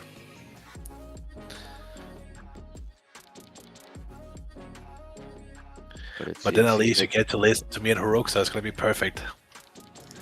For sure. Well, it seems like they killed off most of the Morlocks and then just started pulling the boss. Just trying to not waste any time. It does look like it, yeah. It's a good idea as well. Get rid of the casters and then let's get going here.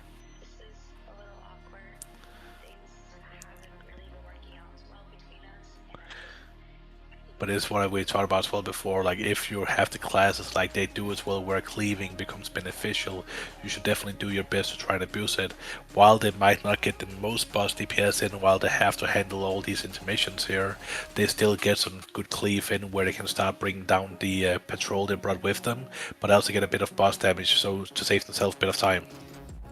For sure. I'm not sure what the Havoc is playing, but if he's playing Aldrachi, then he has a very good funnel damage, right? So might be beneficial to have this spec, but I'm not sure how good it is in pre-patch, or if like Hellsguard is just too strong at the moment. And it's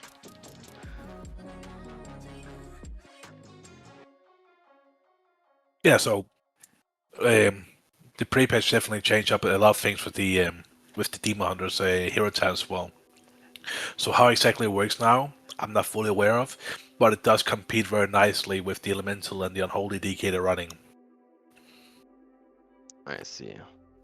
That sounds good, yeah. And they're not running with a small team either. Like they're running with like one All Raiders with top above Birch, who's now in the top 100 guild, and then 3 of the Lucky White Raiders, and then one of them is the twin brother of one of our Raiders as well, Joe. So they're actually running with a very strong team, and Joe is also a very, very strong tank. So from a rate-wise perspective, it's a very strong team put together there. The only one who've been pushing very high keys, or very, very high, but higher keys, is Break. The other ones don't have as much key experience, but with the pre-patch and break-in there to guide them, I think they'll be doing just fine. I was about to say, if Brick is a good teacher, then he can teach them for sure. Like they will learn a lot playing with him, or he has a lot of tips, right, that he can give. That maybe it's not, you don't need to know necessarily on like lower keys, but playing like 20 and above, those things come in very handy. So, and I guess he has a couple of those that he could give to his team. Agreed. Just make the experience a bit smoother for them. We're just gonna be doing a little ping out to all the players again to remind them of the break coming up as well, just so they remember to take a little bit of break. If they are not being able to finish up their key before the break, they're allowed to continue with it. If they have a little bit of time before the break as well, where they just finished the key, they can decide to go for another one before they take their break, or they can go for a 30-minute break there, but they must be having a 30-minute break. So we're just going to give them a quick shout out here again to remind them that they have to hold that break here, and also give us a little taste that they're doing it. Yeah, but it seems like some teams are still starting a new key, because like 15 and they are fully allowed to do that. They're fully allowed to do that. 15 minutes is still a lot of time, especially we're seeing here Team 2 running a gambit. Let's try and head over to them, or the team is Team 2 as well running one there, yeah? Yeah, they also.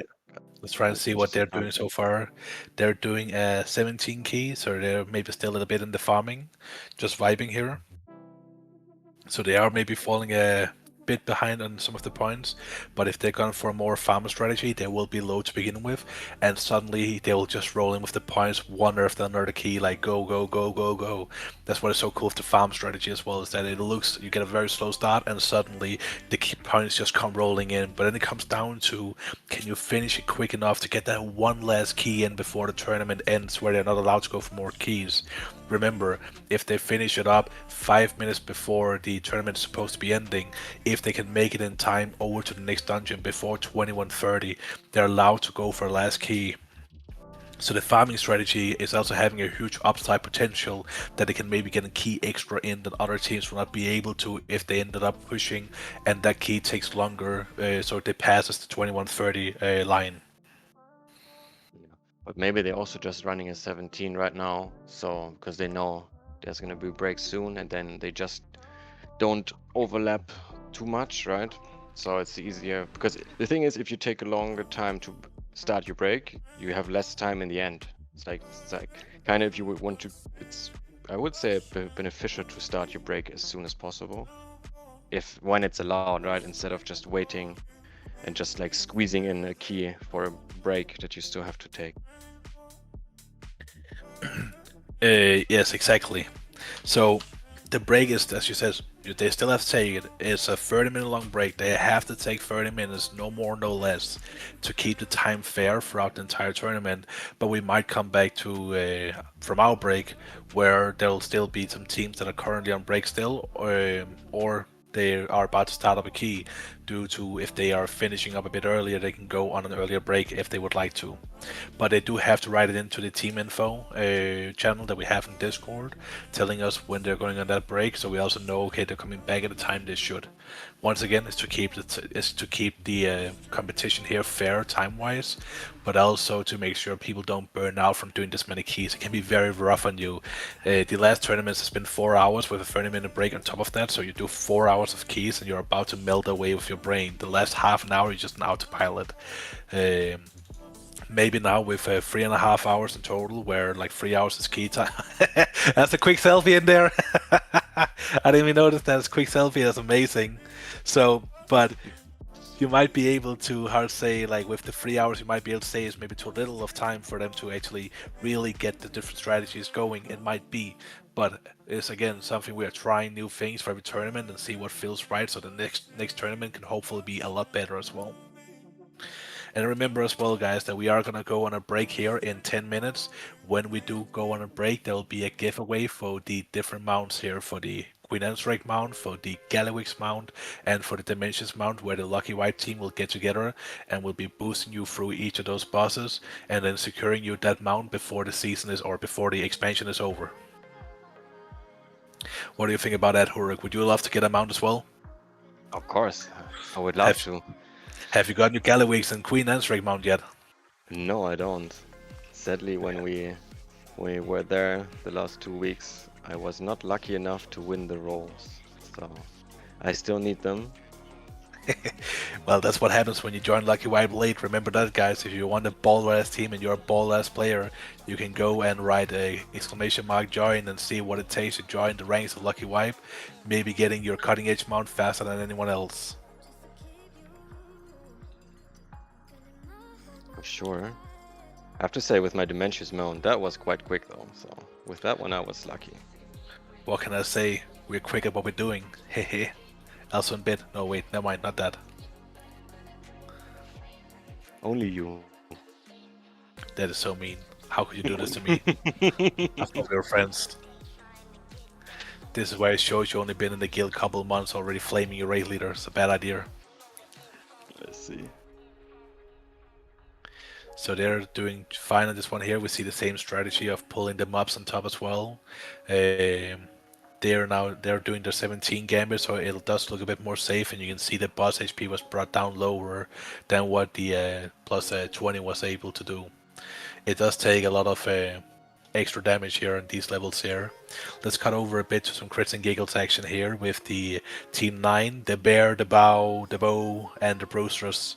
Not sure if that's how you would say it. But they're doing an 18 Host Tournament. Right now, I do believe that they're one of the teams we cannot see on the leaderboard. Yeah, their Walker Flux is bugged as well on the leaderboard, so we're not fully sure what's going on there. But it is clear that they have pushed some keys, and we hope that we can fix that during the break. But they're doing some good pulls here, it looks like. They're pulling on top as the way they should, pulling ahead the way they should. Hopefully they get to wrap up these mini bosses here quickly to get to the boss as well. And this will then be one of the teams that will be continuing with their key into the break. And it looks like we already have some first teams here. The Goon Squad going on a break. They went on break here a minute ago. So Duva's team, the big Guildmaster, has gone on a little break here as well. When we hit 19:30, we'll go on a break as well. The production here needs 5 minutes for going to the toilet quickly, and then we'll come back. We'll be starting the giveaway. Big Dede will start it up, and we'll be switching over to the scoreboard so you guys can see what you gotta do to participate in the big giveaway of the different mounts here. And remember as well, if you have some friends who are missing the mount, you can always give them a shout out that the Lucky Wipe is throwing out the giveaway for that now as well. Or you can be cheeky and not tell anyone and then get a higher chance of winning that mount yourself. And Mav is playing controller here, and As an interesting thing talking about there, let's try and head over to the Team 9 to show that, or we already did this. Sorry, we already were, my bad. So, as you see, here is the controller going on, the controller action, which is quite funny. It really looks cool setup, to be honest. I'm actually not hating it. I will never play the game controller myself. What about you, Huruk? I'm not sure. Maybe. Like I don't hate the setup either. It looks different. It's like I'm not used to it, right? I'm used to having my 2-3 bars with my keybinds on it and not like having a setup that looks literally like a controller, right? But maybe I was thinking of getting a Steam Deck and then maybe I would give WoW a chance on the You Steam Deck. you mentioned that when you go on vacation, you want to have the Steam Deck with you so you can still keep up with the keys for the vault and stuff. Yeah, you said Yeah, that. at least get like some keys done. Of course, not as many as you guys, but maybe at least having one weekly plus 10 would already be amazing.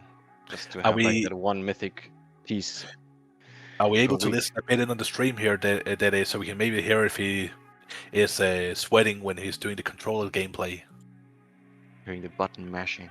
Yeah, maybe we can hear the bottom mash like when you play the like controllers, especially when you play Mario Party.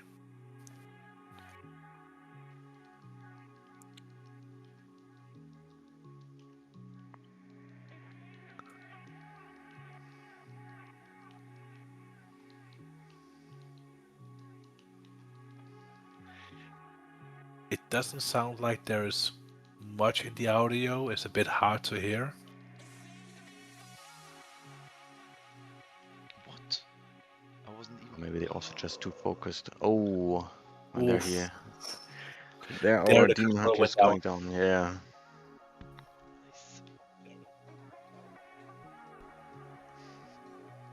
I have to say, I think like just Did you moving see your how he pulled character on out the his mouse. mount?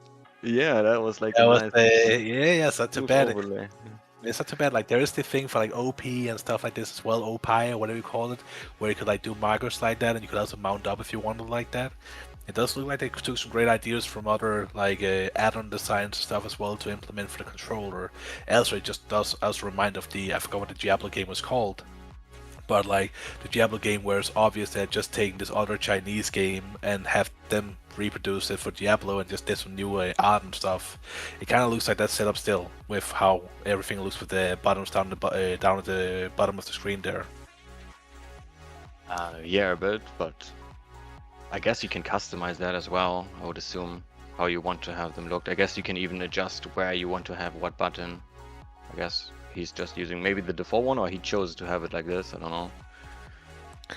It looks like that Clappy Hands as well got on break and Power Rangers STD, and then apparently Talon wrote it as well. So there's two people mentioning that Power Rangers STD went on a break there. But we can switch over to Team 1 and see how they are doing, faring in their 21 Gambit. It looks like it's a very close one for a +2. They're missing the Bloodlust, so killing this guy in less than 4 minutes or 3 minutes and 45 right now will be really, really tough. But they might be able to pull off some magic here. Once again, Birch and his wife beater doesn't look phased at all. Oh, he looks in his comfort zone.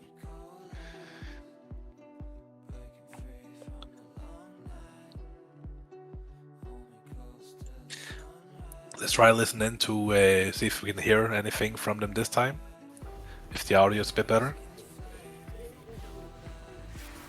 I have one grip. The one needs to be kicked. I will give the second one. Just a little bit. Why is going over there? Let's go, guys. Same positions as last time. Perfect, I pulled it. But to be fair, right now there's also not much to call out, right? It's maybe the assassins, but That is true as well, yeah. And it's gonna be more interesting when they're gonna go What? into the intermission and stuff. for sure, that's why it's important to where you communicate where everyone is going. Yeah, Wait, back to the that corner. again? So it looks like we're gonna be watching this kill here unfolding, and after this kill has been happening, the production team will then go on a break as well. The giveaway will still open up, and we'll be switching over to the scoreboard screen right after this kill have happened. Right now, there's 2 minutes till the big giveaway starts. So we'll be see they'll probably not be able to kill it in the next 2 minutes. They're getting to the next intermission here soon. They are still having around 5% to go.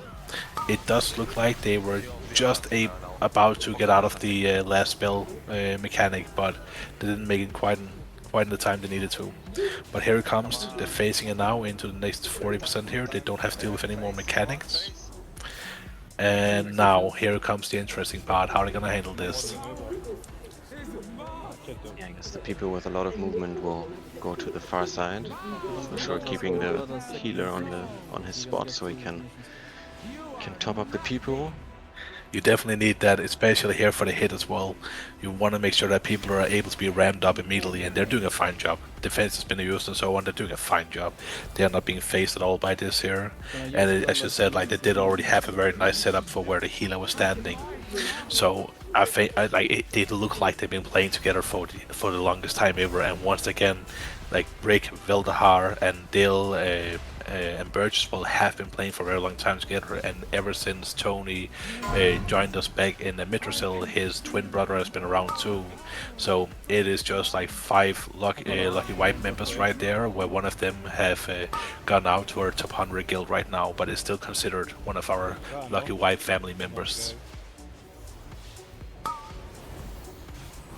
Full family, 5. The full Doesn't family of matter. 5 right there, exactly. And I bet right now if we could listen in on Joe only, you would be hearing Tony screaming in the back as well. Like they sit right next to each other, so the two twins sitting there like playing together is hilarious to be in Discord with them, especially doing keys and such. You can just hear them both fucking button mashing and shouting out and so on. It seems like they're not gonna make the +2. They only have like 20 seconds left right now. Like Unless they found 60%. an extreme spell to use right now, an exploit or whatever, they will not be making it in time. But it seems like the last is back up, so I guess putting the boss, yeah, there it is. So just putting the boss in position again and then just blast him. It looks like they're doing very good with the positioning, handling the mechanics. Now they have to be careful because they have the circle. Oh, they are not carrying. They have the circle coming up with the stars exploding soon as well. Joe just leaping straight into that one. Now here comes the stars. Gotta be very careful in the dodging. It is still a high key, so it can still be very punishing getting hit. But there was an ascendance being or astral protection being used there, astral shift being used there as well. We're gonna be starting up the giveaway now here, guys, and after the kill has been done, we'll be switching over to the scoreboard screen and take a 5-minute break for the production so we can get a little trial break as well and come straight back to you guys and have a little bit chat with all of you. Now the giveaway is up, I can see on my own stream as well on the side. Yeah, I'm counting the viewers up with my own. So get your one ticket there. It is for the mounts here. It is going to be for the triple mounts. There's going to be, one mount per winner. So it'll be, if you won a mount, you'll not be able to win a second one. But it'll be for either like the Queen, the Galley, or the Dimensions. We're starting on the Queen mount, then we go to the Galley, and then we're going to go to Dimensions. Oh, wait. Break time already? That sounds great. So we come back at 8. Let's go. Good luck, Okay. guys. Alright, good luck everybody. We're gonna be switching over here to the scoreboard now. Good luck everybody. Get your tickets going, and then when we come back here, 5 minutes before the break will be ending, we'll be doing the giveaway. So there'll be another each 23 minutes of giveaway. We'll be back in 5. Thank you guys.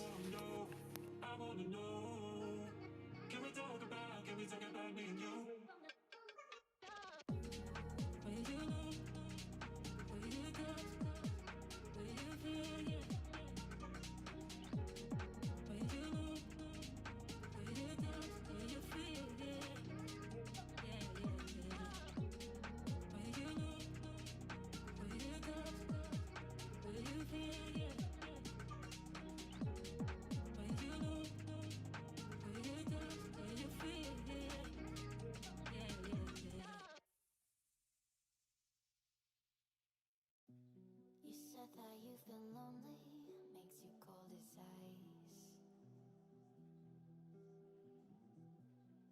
Hard to get to know me, but better than the lies. No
be patient, we're running out of time. No way I'd let you slip by. No way I'd let you say bye. You said there ain't no meaning, I just wanna understand everything that led us here, the teardrops when I hold your hand. No way I'd let you slip by. No way I'd let you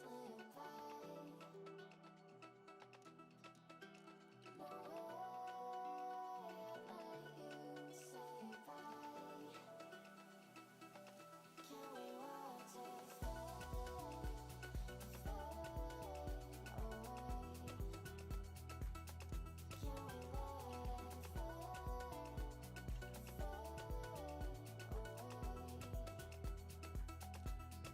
We'll take it day by day. Can we watch it fade, fade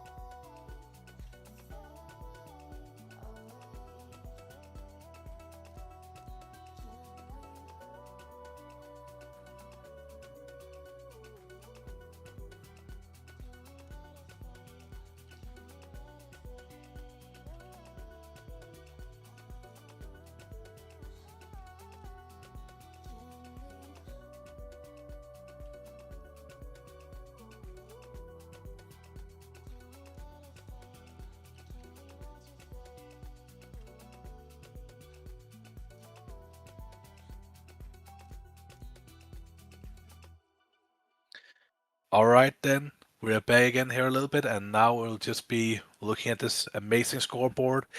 Once again, as you see on the screen now as well, some teams don't have the correct points. There's been a little bit of a mistake happening with their Walker flux. So as we see here, Bracket D actually is quite doing well. They're at the second place right now with 18 points, and they have also been pushing a 21 key. So they've really gotten up there. It looks very interesting to see there's been different strategies, and some people have stuck around the plus 17 keys, which gives a very good indicator that they might be towards a farming strategy, and suddenly we'll probably see their points skyrocket. Yeah, as I said already, we'll see. I'm very curious who will pull ahead at the end, what strategy will succeed.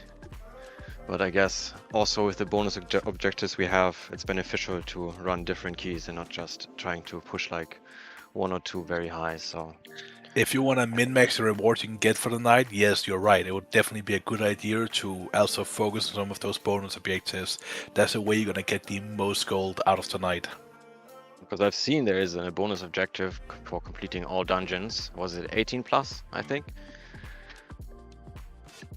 Yes, and Like that. there's like it's not so much like you have like the deathless one. If you don't die in an 18 key, that's a bonus objective everyone can earn. So if you have a deathless run on an 18 or up, then you can earn a deathless bonus objective once. You cannot You do it cannot at a different lose level. it, Sorry. right? You cannot lose it. No, you just need to do what if you do an 18 key and with 0 deaths, and then you go to a 20 key right after, and you die once there, you don't lose it. You still keep it. The bonus objective is to just do an 18, 19, 20, and up, deathless once, and then you'll get the bonus objective. You cannot lose it, and you cannot gain multiple of it either. No, I was my thinking was basically you die in an 18 and then you do an 19 or whatever and don't die, but then it still counts, right?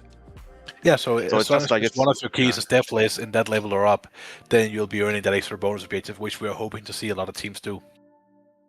for sure. I hope so.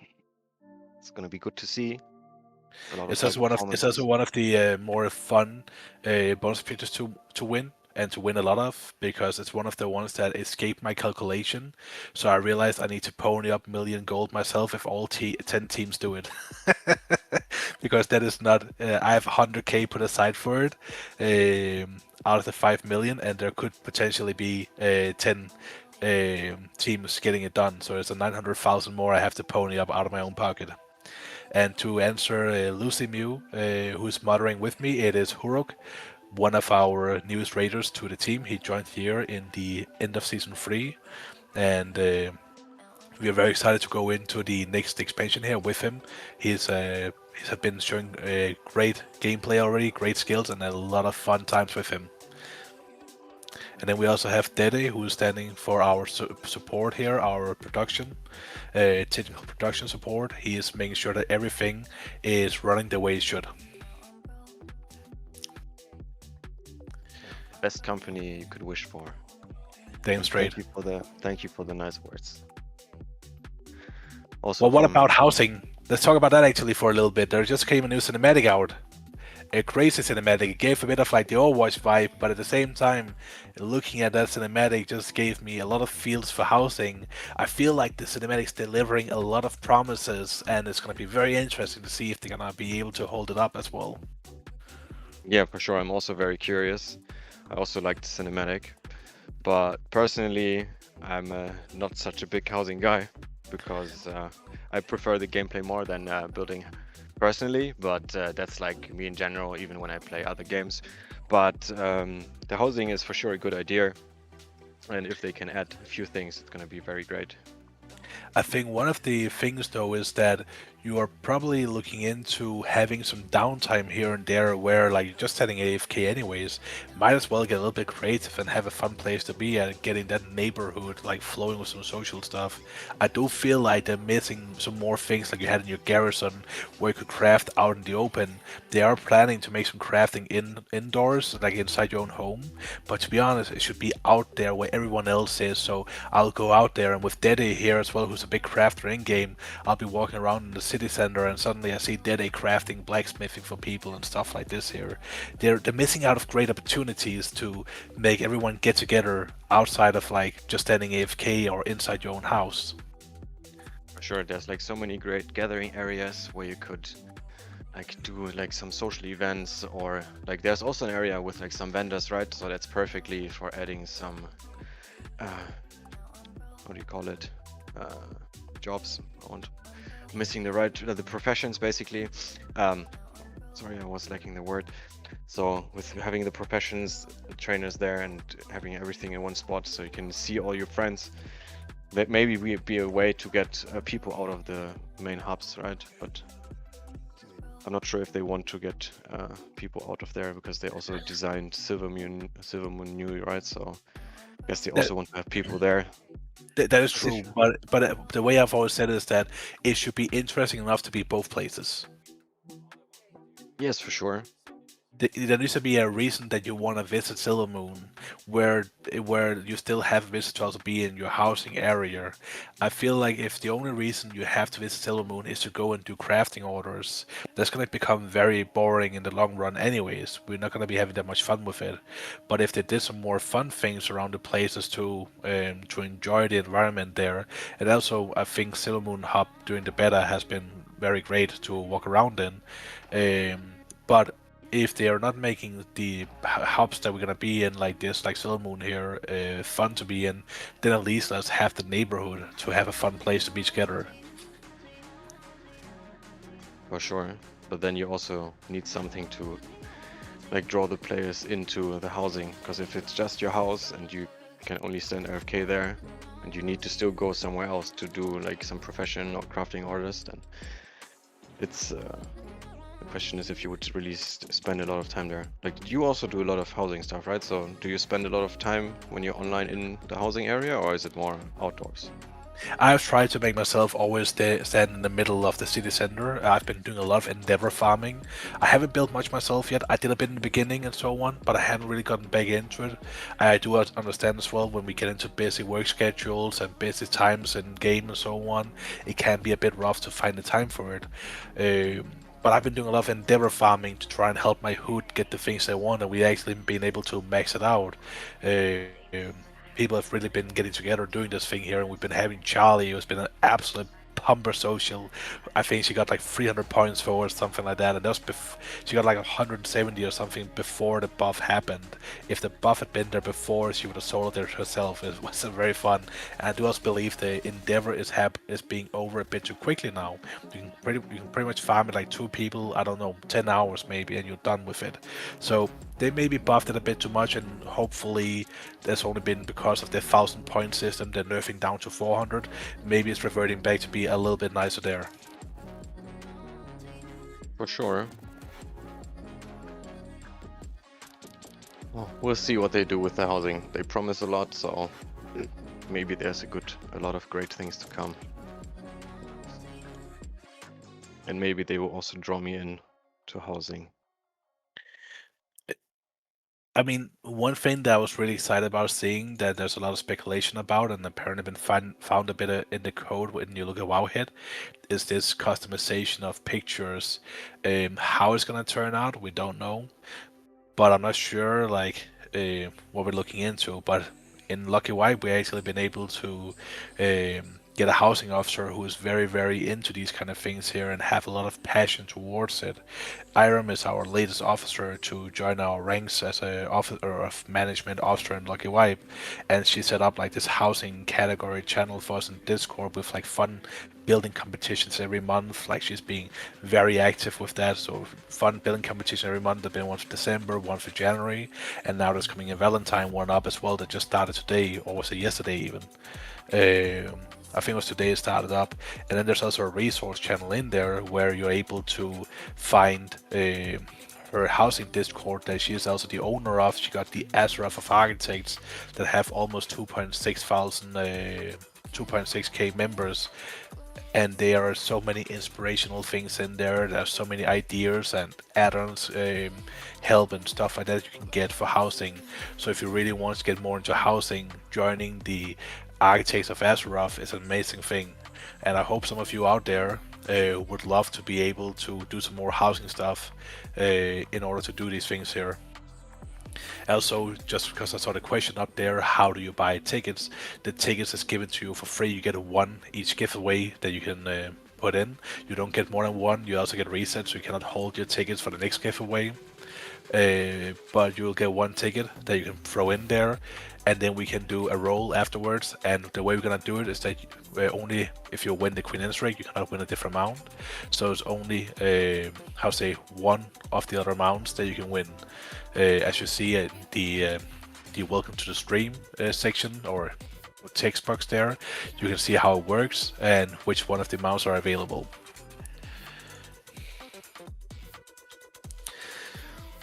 But what about the entire midnight we're going into now? Are you excited for everything we're gonna see, or it's gonna be a bit too much purple for you? No, I'm excited for it.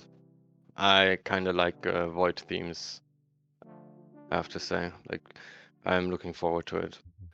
Like, I don't like, for example, the Undermine raid was not really my style, so I didn't really play much there. So I'm really looking forward for Midnight having a different style, and yeah, it's gonna be amazing. What about you?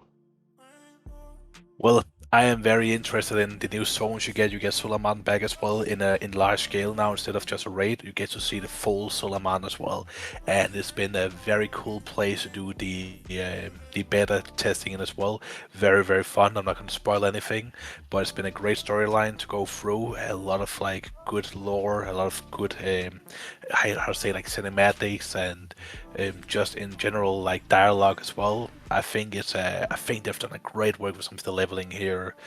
Also, when you are in the Silver Moon area, I forgot what it's called again, with the forest and Elven Forest, or not Elven Forest, that's the Alliance place, lol. But overall, great campaign so far. I haven't been able to see all of it because we got to the point where we got closed off because the next quest didn't work. So we'll see when I get to play a bit more. Yeah, I'm really looking forward to it. I can't wait to start leveling all my characters and like, exploring the world, farming all the new stuff. It's gonna be very good. That's a fun comment here as well in the Twitch channel here. I hope they bring back Ilden and finally add nibbles to his in-game model. Yeah, for sure. He's missing them.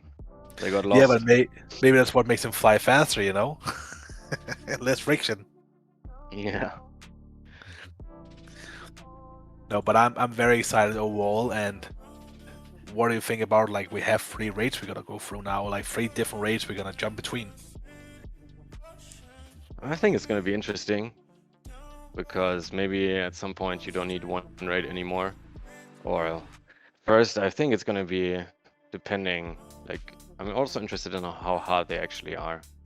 If they like really like they're staggered and the first one is super easy, or if it's already like takes some tries to actually kill the bosses, or if we can just roll them over and then the real challenge is in like in the second or third raid. But I I think think it's gonna be cool.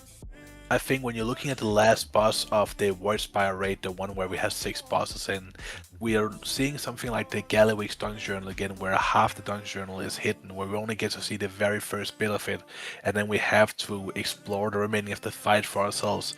A lot of people were thinking that Galloway's wasn't necessarily the best fight and was very boring, quickly over, or whatever. We killed it pretty quickly here in Lucky White, but I must say it's been one of the more fun bosses I've been doing this expansion. It's been a great experience. It wasn't one of those heavy weak hour bosses. I don't mind the weak hours. I don't mind the tools we gotta use, but it's just nice to feel like you still got a bit of challenge without being extremely sweating. And yeah, sure, it was maybe a bit too easy to be a final boss, but I think it was a great like testing point for like what can they do with a boss that doesn't have weak hours. And then if you look at dimensions too, dimension isn't really how say one of the weak hour boss either. When we have these boss like dimensions where the most thing that it help you with is remembering what circle to go into, what excess mass to pick up, stuff like this here. When it's only those things we're looking at, then that's something we know we can do without weak hours when we get more in tune with the boss fight. Sure. Remember as well, there is 3 minutes left of the giveaway, 2.5 actually. So get your tickets if you haven't already done so. No, I'm looking forward to it, especially since we don't have weak auras anymore. I'm curious on how complex the bosses will be, because now we have to play more by ourselves again. So, But you always kind of had to play a bit by yourself either way. Like these weak hours here has been a good reminder until you got into the fight. And sure, we do see fights like Fractalus and Brute Twister, Sprocketmonger, where not having the weak hour would make the boss fights like 10 times harder. We've definitely seen that before.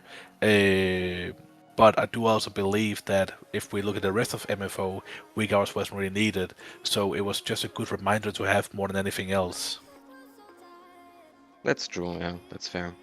It's not like we're gonna need it. And also when we did the raid testing, the bosses felt the fights felt nice, and there was nothing like where you actually would need any weak aura or like anything, any tool that would help for assistance. It's just like play properly as a group and you should be fine.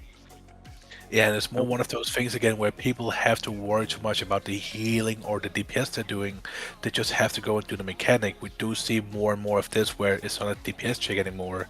I think the only DPS check we really saw in MFO was Fractalus. But a bit discussion in the healer forums is that it does look like 4-man healing is the way to go. Maybe even 5-man healing is something that the healers would also love to see some more of. So it could be that Blizzard is also going to be making the bosses take a little bit longer or be a bit rougher on the healing, but you don't need the most amount of DPS as long as you do the mechanics properly. Yeah, for sure. Mechanics are always the most important thing. But yeah, some people just want more damage, right? They just try to greed for some damage and then you misplay. It's like, yeah, and that's going to happen it, as well. It's a risk reward ratio you're going to have to make up as well. If you want to have a high uptime, you need to be like sort of playing it close with mechanics. Exactly. And there is now 10 seconds left here. 10 seconds left for the giveaway.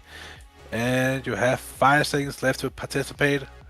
exclamation mark, ticket 1, 3, 2, 1, and we're now gonna wrap up the giveaway here. And we're just waiting for Diddy to just stop the giveaway a bit, and then we'll be starting on the first giveaway, even though the box is a bit weird in which order the amounts are popping up in. We're gonna be rolling out for Queen Anseric first here. So let's get the first roll out. Let's see who's been the lucky winner. And we have Arales666, not sure how to say that name, a 4% win chance getting the Queen Anseric mount. Dede will hit you up and get your contact information so we can invite you for our next raid here. It's gonna be on Thursday and we start at 7 p.m. server time and it's gonna end at 20:30 server time as well. The Queen Anseric is one of the early ones, but we'll make sure that we get a time into the calendar with the person so we can get that person their mount. Who's congrats on the Queen Anseric mount, mate? Congratulations. Very big congratulations, my friend. The German one again. So we're getting ready for the Galloway's mount here, so if Dede could roll out the Galloway's mount, that would be hugely appreciated. And it's gonna go to Icy.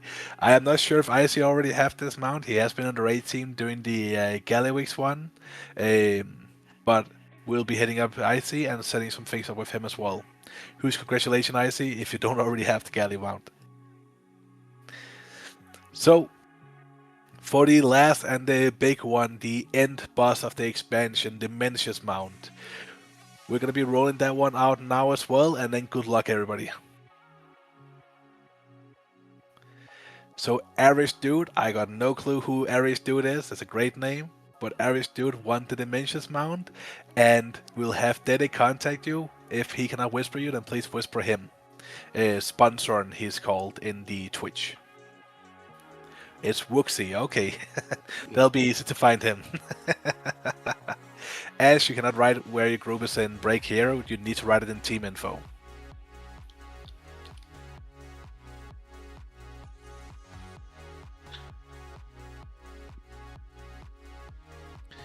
Alright then. We'll be having a couple of minutes left before our break here on the stream is over, and then we'll be finding an available team we can be using. So, is there any last thoughts you have before we switch over to the tournament again, Horuk? No, not for now. I would say let's hop into some gameplay again and see some keys. Oh, we want to see some gameplay instead? Yeah, I want to see some gameplay. But then let's jump over and see if one of the teams here, Team 7, looks like they are being streaming right now. They're just about to start a key, so it's going to be a bit boring. Maybe we have somebody else who is in a key right now. Let's try and I'm check seeing Team 10. Roxy is. I'm not sure. Let me check whose team is he on. I'm not sure. They are doing a 20 right now. That.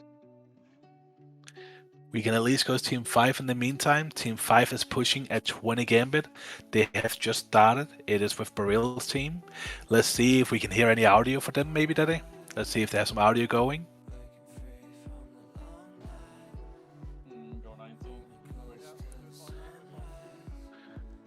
It should be going live here in a bit.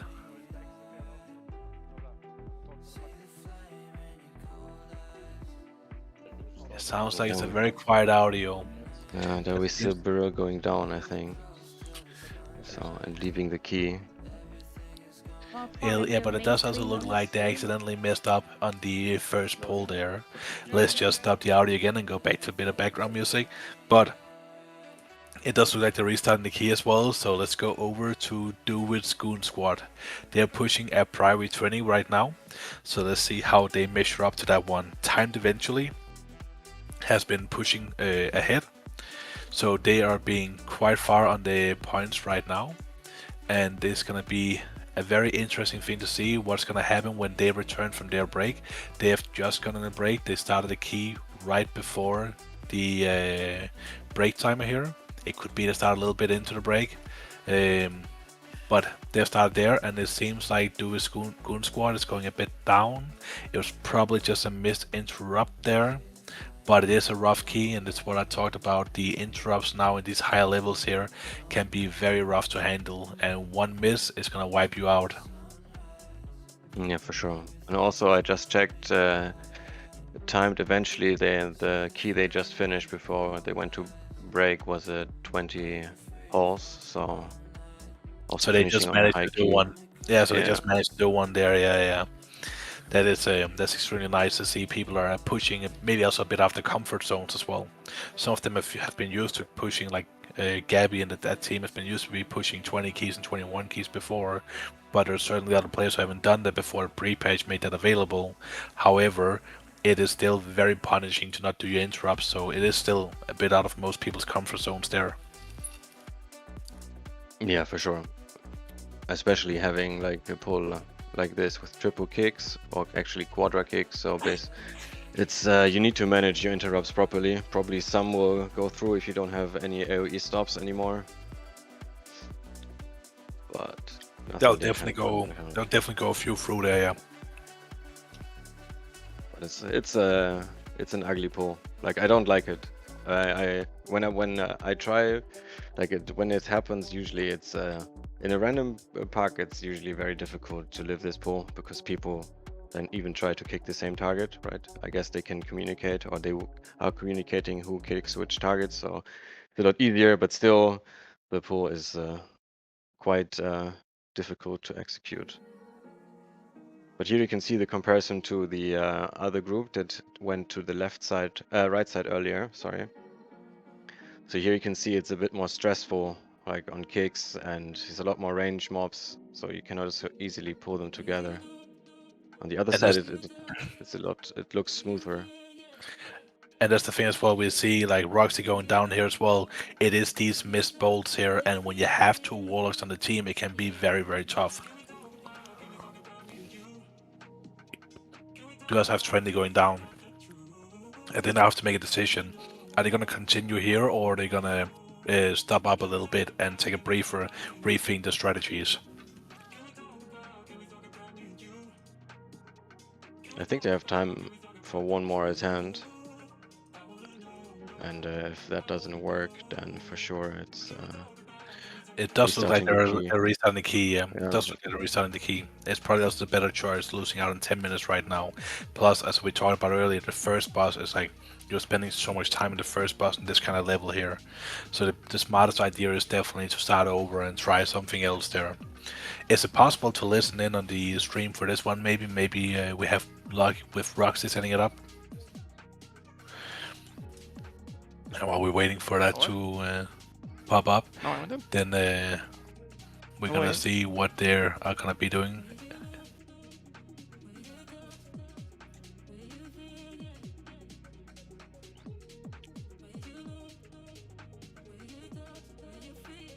I fucking hate this dungeon. No, Yeah. it's pretty easy dungeon. Fucking shit dungeon. I think we're doing some mistakes because we try to be faster this than is we a should. classic We have Dube, time to not classic be Dube too reacting fast. like that.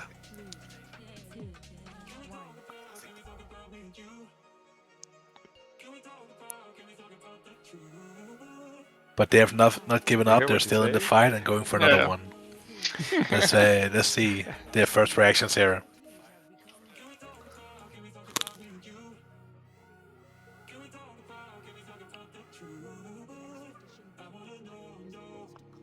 The Guildmaster still holding the flag high, still laughing, having some great times in there.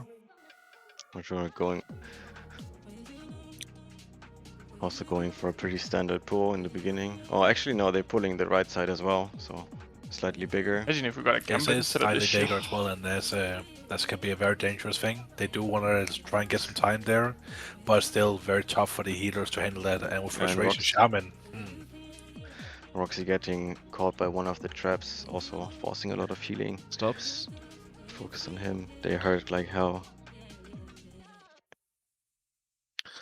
yeah, so here Roxy calling out the stops for them as well. It is extremely important they remember those, and it is more about Oh, I'm communicating dead. together I'm now dead. too. Fuck.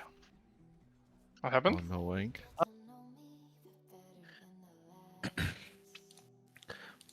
But it looks like actually dropping quite low. trendy. But the mobs are going down, so they should be. The worst is behind them. I can't quite. Actually, no. The knight is down, right? So worst part is behind them. The knight is quite annoying, especially as caster because he does the silence. Yeah, the exactly. interrupt, so you have to pay a lot of attention to it, especially if you have like so many casters in the group. That's like I would say it hurts the damage a bit, right? It does hurt the damage as well, and it also can be a bit rough for the healers if it gets into a bad overlap with that interrupt there. So it's very dangerous to do this dungeon here with a lot of casters, especially going again as we talked about before. 2 warders can be very rough to go for. For sure. But do you know if it was their decision to go double lock? I guess, right? Yeah, they were able to go with Roxy as the hunter instead. That's also what we started the tournament with. But as we said, your teams can change the class as they want to, just not the roles. So if you already have Bloodlust in there, you don't have to stick to the Bloodlust class you signed up to. You don't have to stick to it either way. You can choose. You can run without Bloodlust if you want to. I just don't think that's very viable for something like this here. For sure. But we are not allowed, like the players are not allowed to hop between characters, so people are not wondering why they not just play different characters in between. Exactly. They're not allowed to hop around on different ones. They have to stick with the one class they showed up as. They have to stick to the role they were signing up with as well to begin with when they got drafted. So the role had to stay the same. They couldn't switch around saying, oh, I should probably go healer and you go tank. But a class, up till the very last minute, they were allowed to make changes to what class setup they wanted.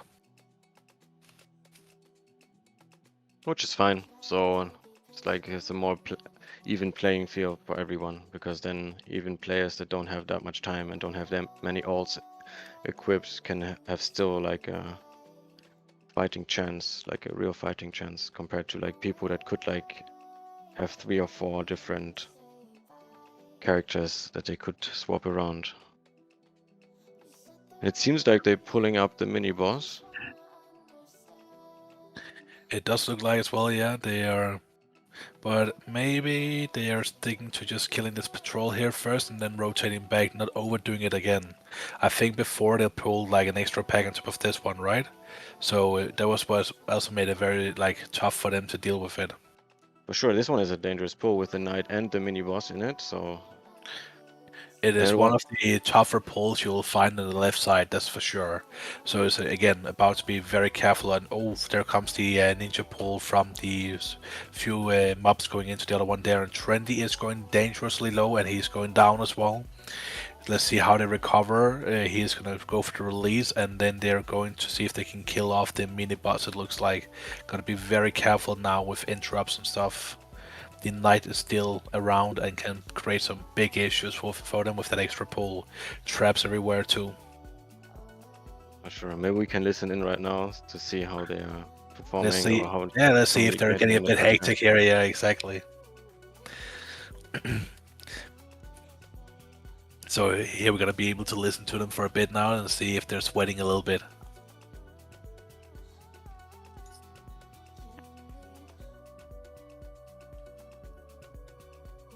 Does sound like they're focused. It seems like they are focused, but I also have everything under control now. Just Trendy going down. I fucking hate Of these course it sharpshooter, hurts, just man. They Roxy, why no recovered it. DK? And I think that was the mini boss from downstairs, right? So Yeah, they ejected upstairs. So that's of course makes the night pull a lot more dangerous, because you don't have the bloodlust like in the other pull, and you also have the risk of adding the patrol on the stairs, right? So that was also well played by them to not adding those. But it does seem like they got through it and that they're still having their hopes high, their passion high. Well, the key is for sure still in time. Like, if they play now normally, like nothing should be stopping them from timing it. It's like, of course, there's still a few nasty pulls. We need to avoid those because that's one that kills us. The first boss after they kill it. What? It would be interesting the to first see one. Yeah. how much they try to pull there in one go. Or if they maybe... the Bloodlust shouldn't be up on boss, I think. So... It is very close at least. But I do believe that they should be also saving their Bloodlust for when they get up after the first boss. But let's go to Team 1. They are one of the John, bracket that drink D you teams as well, and actually, they should be doing a Cinder 22 actually right did. now. What big? It does look The like it is mana, going quite fine. There's warrior no here. deaths so far. They are doing the greatest they can to push these keys here. A 22 key is still not considered formidable for a Team Bracket D team. You gotta go quite a bit higher up. So hopefully we're not seeing them wiping out here and having to reset. Then if they're able to pull this key off here, they're actually able to climb quite a few of points, maybe even taking the lead while we have timed eventually being on a break. Okay, we can change. Yeah, that would be interesting to see if they pull that off. And then just be able to pull ahead while the other team is still on break. Because the team comp they have for this dungeon is quite nice. Having a DK in this dungeon, I feel like is makes it so much easier. Especially Like- Unholy, like the longer things get to live, the stronger they just become. Next one will be It is so nice to have the Unholy DK here. Especially with a priest that can also give PI as well, so makes him even stronger. I didn't pay attention right now if he actually gives it to him, but it's for at least back a few seasons back, PI was quite good on Unholy. I would assume it still is. Yeah, I do think it is. I do, however, think as well there's been some talking about that Devastation really benefits from it, but since they don't have a Defa here, it does look like the strongest one to give PI would be the Unholy DK. Sure. So let's cut a bit over to the Team 10 here actually. I want to see a bit more from the Chris and Giggles. They're running another 17 key here. It is sadly a bit rough to know if they have done different keys and such. They've been having some troubles with their walker flocks from like 3 of those there.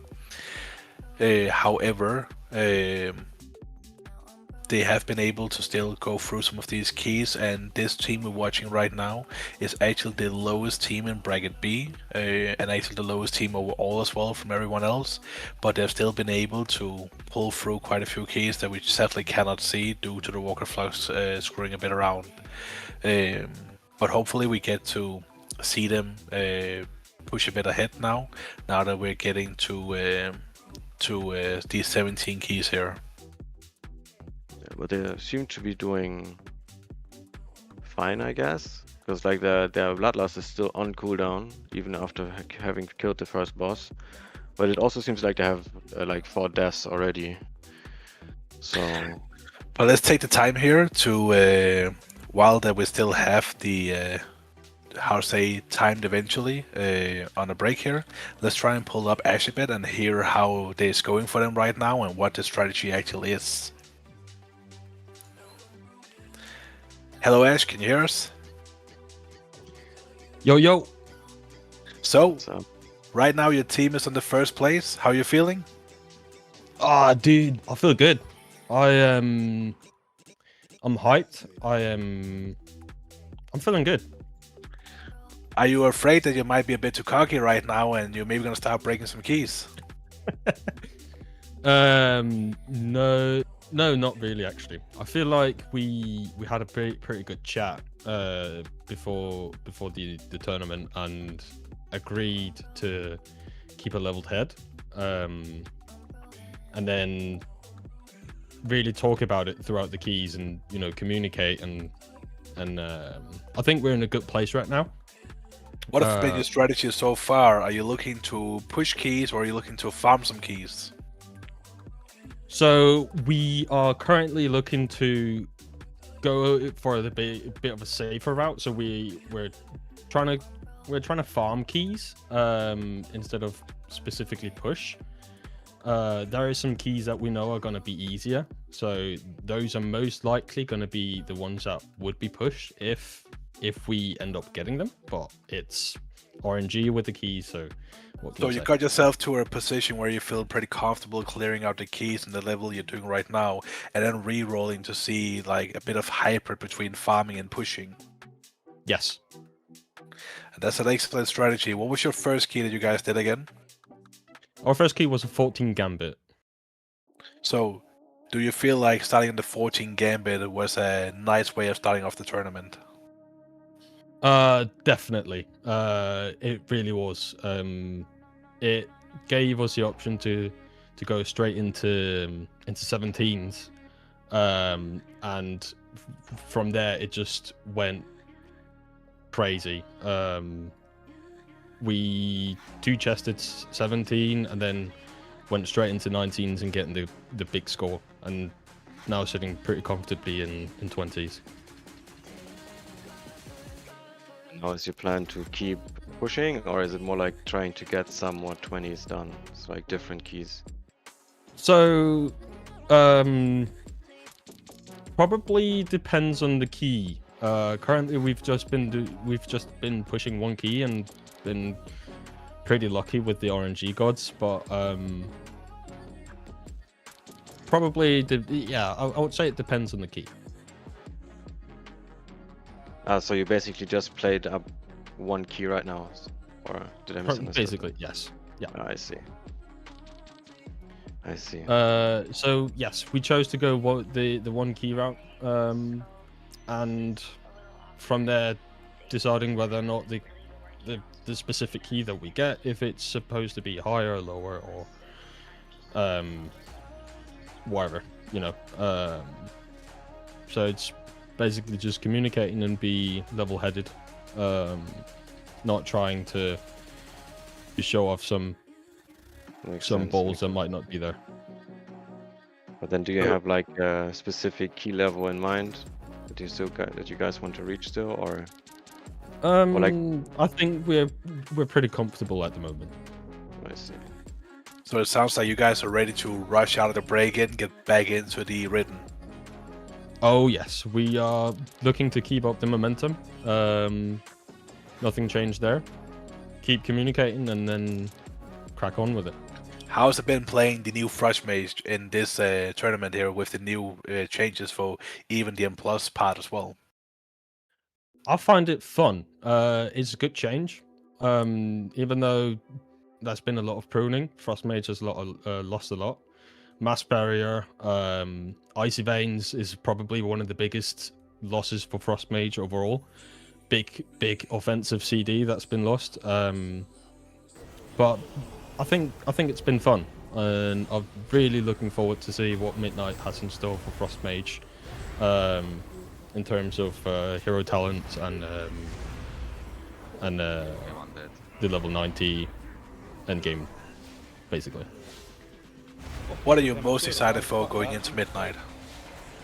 Ooh, new keys, new content, and yeah, new rewards, basically. Are you going to be decorating your home even more? I'll probably pop my head in there every now and then and redo it, reorganize it. But that's the entire point of like pushing the content at Midnight, getting all the extra decoration and show off your amazing house with all the things you achieved. Yeah, that's true. But the housing bit is minimal to me. It's more of the content from keys, lore, and everything else that's falling into my alley. And that's fair enough as well. Do you have a few words you want to give out to the other teams you're competing with before I toss you back to your team? Good luck and watch your six, because time eventually is coming. Damn. Yeah, I was Big words from a referring Frost to- Mage. Alright, thank you for coming in here and good luck with the rest of the tournament. Good Thank you. luck. So that was the words from the man himself, one of the mages in the top team right now, or the mage in the top team right now. Let's see if they're going to be able to stick around with that, or if they are going to be dropping down a few places here after they come back from the break. Right now we're watching the team 1 here, the fat kids are hard to kidnap. pushing their 22, and it does seem a bit rough on the time, but we're still only talking +2 is about to be gone now, so they should still be able to time it just at the nick of it. Which should be enough to nag them some points, if I remember correctly. It definitely will. It will give them quite some points for that one there. So they definitely want to keep pushing hard and get that one going. If they're able to finish up this 22 here in a +1, it's gonna add 11 points to their tally there. Which is gonna bring them to the first spot. So, and then when they're about to be done with this key here, sure, time eventually have been halfway or 10 minutes into their own key most likely, but it does look like they'll be able to then do a catch up here. For sure, it seems like it's gonna be a small race, being ahead of us. But let's see. Because Ash sounded quite confident. At least they're riding a high right now. So let's see if they can keep it up or if the break is actually like harming the momentum. Because it could be good if you have like a short break, right, to calm yourself down. But it could also be like that the break is maybe too long and you like lose the momentum. So. True that, and we also see that when we raid as well, after we take a 10-minute break and we're like, oh, we're so close, we're like 5% away from killing the boss, let's take a break. Suddenly we're going to be wiping the most silliest thing ever because we are out of the adrenaline push, we are getting a bit cold again and we have to get back into it. Sometimes taking a break is going to be doing more damage than it's going to be doing you good. Yeah, so we will see in a bit how they perform after the break, but I think they will manage. They'll be just fine. I just hope let's hope the RNG god for keys is with them so they can keep their one key, because it seems like otherwise they have to play another 14. Yeah, and it could be as well, yeah, if Charmed eventually is no longer getting lucky on the keys, they can start to become very tough. It's what we talked about earlier as well. Even though we have the pre-patch, and this is screwing over a little bit of the skill power between the teams, depending on the class they're bringing, the different tanks they have and so on, then it is of course still like kind of part of the meta as we've been used to before. Of course, it's a bit oversaturated now, but we are seeing that the pre-patch is hurting some content like this here. However, whether you get lucky with a key is still a thing, whether it's a start of a season or end of an expansion. So it is something that we'll still be seeing in the future tournaments, that being a bit lucky with your keys, re-rolling them and such, can benefit you greatly. Sure. And it seems that they're about to wrap up the second boss in Horse Torment now. They have a couple patrols they need to go through now to get to the third boss, and then there's that one big room actually with the mini boss, and it does take quite some time. So they are cutting it pretty close right now. They're coughing over the line soon, so it's gonna be very interesting to see if they just make it just barely in time. It is a push. It is definitely a straight to go into a 22 key right now. But hopefully they are pulling through and they're earning themselves the big points there. Yeah. I think the timer might be a bit tough, but they also have a bloodlust for one of the two bosses or the mini boss. So I think they should be fine. And also they have anti-healing for the mini boss as well, so that is true. Might save the if you want to pop a bloodlust, when would you pop it? I think I would pop it next boss. Or how long? I can't really tell how much cooldown it has, to be honest. Is it 4 minutes? I think it's around 4 minutes left. Yeah, it's a bit hard to see, but I think it's about 4 minutes left. If it's 4 minutes, then it's either mini boss or end boss, because the next boss, I'm not sure if it's worth using that during the boss fight. I would rather save it for either mini boss or boss. And since I have anti-healing, I would probably use it on last boss. Yeah. But to be honest, I haven't played 20 plus keys, so I'm not quite sure how strong the mini boss actually is on these levels. And maybe you still want to prefer having him killed quickly enough. I only have experience into like 16 keys, and in the end of the season, you could, if you lasted the mini boss, and I think you had anti-healing, you basically had still 10 seconds of bloodlust left when the mini boss was down. So at least there it's wasted. So But maybe here it might be different, I'm not sure. Could be, but let's head over to the Team 2 here then and see what they're up to as well.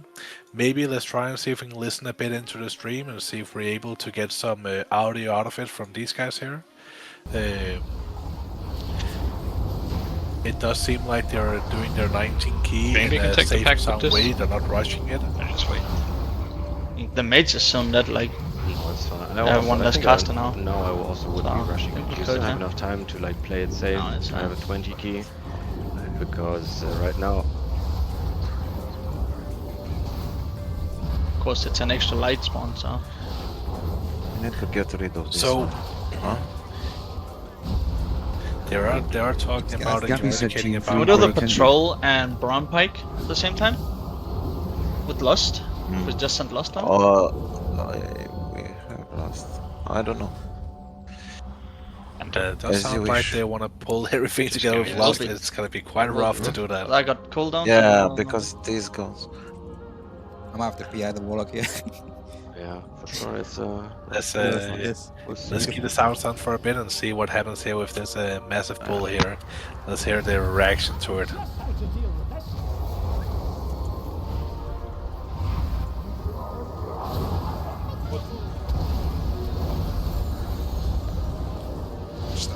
And here comes the big Lust as well.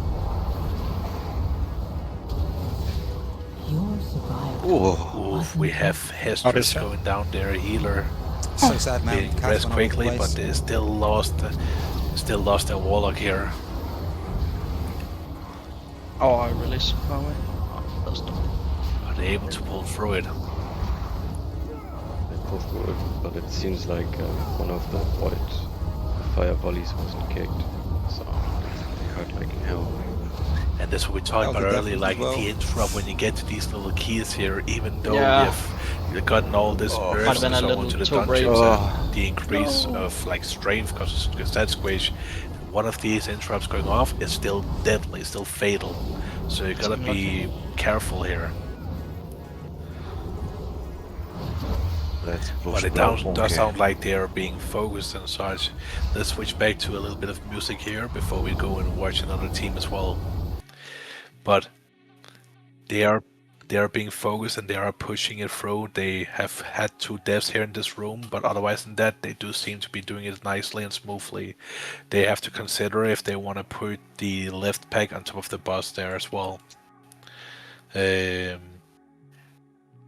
But let's go over to the all 4 on boss pool and see what they're doing.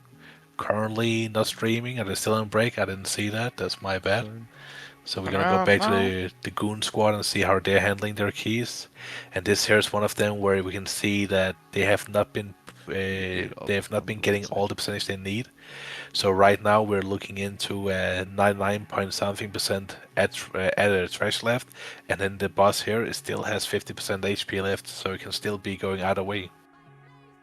Yes, for sure it's gonna be a tight call. Also seeing Roxy putting the portal around, just up the no. stairs. I think you can put it on top.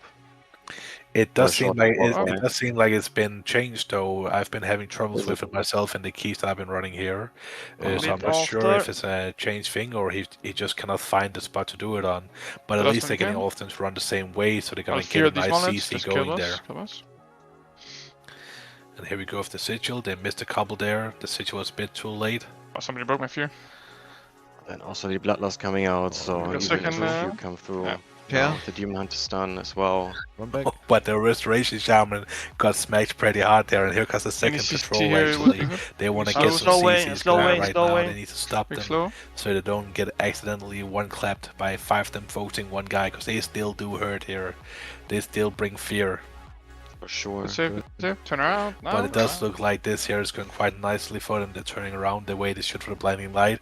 When we first went for this one here, I was playing with one of our new trials and he kept looking towards. I keep forgetting it because there's no way guard telling you to look away anymore. And it's understandable, like it happens. You get so used to a weak hour for the entire expansion telling you look away, look away, look away, and then suddenly now you're not getting that anymore. It is all that written thing we talked about earlier as well. You're getting just into a new to run rhythm down of and like, get oh, I the don't last have this anymore. I gotta be extremely careful. Push out. And turn So they need around. to like start bringing it down now. Ah, The ticks not is allowed going down pretty there. high here. It does seem like they're fine. Roxy, they get into a bit of a scary position. For sure. Oh, there we go. And now they need to go and find the last percentage here and wrap up this key here and continue with another What? one. I just killed the footman here. But they That's still good. have some trash up here, so they should be fine. There's enough, so Yeah, they'll kill be like just one fine of the here. We'll go back to the 22 key and see how this one is gonna go, because you see it is getting dangerously close right now. They have used their bloodlust a minute ago, it looks like, so it looks like they decided that it was gonna be a greater use on the mini boss they just did there. Whether that is the case or not, we'll see now here going into this boss fight. This boss fight is not that scary, especially now. It doesn't do that much damage, but it just, again, as we talked about before, the boss HP just takes so long, and when you have 2 melees on your team, plus the tank, of course, you need to min-max it, and you have to run out of these different things here, so it keeps forcing you away. Sure, but since they have an unholy decay, that's not really an issue for him, at least. Because unholy nowadays is just one ability, needs melee range, and that's just to apply your dot, like your stacks. And if you have them applied, or if you have like enough, then it's fine. And you have like a 15 or even 30-yard range for the other abilities, so you don't really have to worry about that much. But looking at teams here trying to push their 22, and hopefully they do make it, what do you think about the entire add-on weak hour situation? Do you think like it's about to like raise the skill level of people, or are we gonna see people overall perform worse now? I think there's for sure some people that will perform worse because they're just too used to using the weak auras or add-ons in general. But I think there's also gonna be a learning curve. People are gonna be playing better than before. But now we're also seeing a lot of new add-ons and tools coming out from Echo as well, who have created their own new like weak hour styled add-on.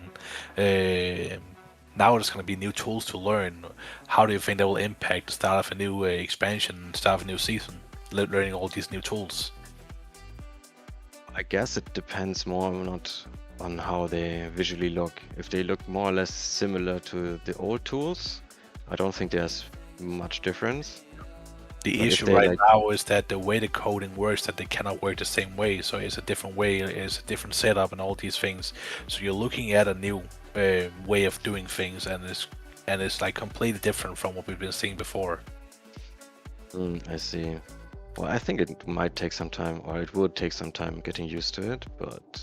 Do you think like the players who are maybe in the lower brackets or have been used to these weak hour add-ons is going to be punished a lot by that? I think, yeah, depending on the bosses, right? If the bosses are not... Since they are designed for having no weak auras, they should be like... The mechanics should either have more leeway, or they are like simpler mechanics. So they have to like adjust to not having an add-on tell you what to do and when to do it, right? That's like was like the big thing for weak auras, that you exactly know when something's gonna happen.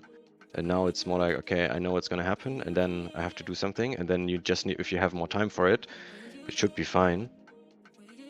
And I think that even lower tier players should be able to execute it. Maybe it takes more practice, but it should for sure should be doable.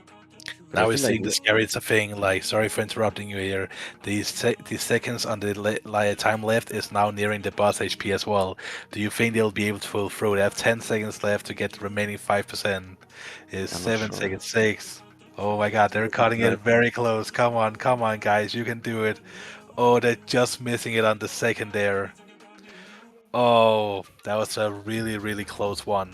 Damn. There's a really, really close one on that one there. That's very unfortunate. It's like, how many seconds? Like 6-7 seconds? Yeah, we're talking very little. That one is going to be up to the review afterwards. It's basically the one death they have is depleted them the key. because they have one death, right? And there's, what is it, 15 seconds? Or is it more? No, it should be 15, right? Would have been enough for them to time the key. So that But one he was seems- was a tough one, and they need to gather up now. I think that key is gonna get under review because it was so close to the timing there. It is very close to the timing. So we gotta be probably looking a bit into that key if we're gonna let that one count in or not.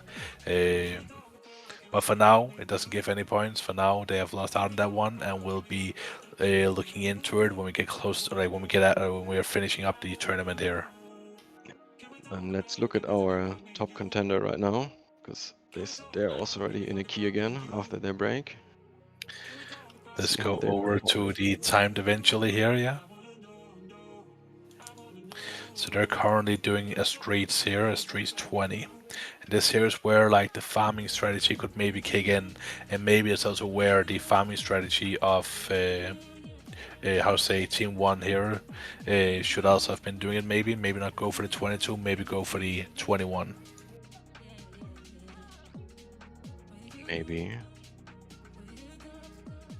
that could have been, but it would be interesting to know the reasoning why they chose to go that route and not the other way.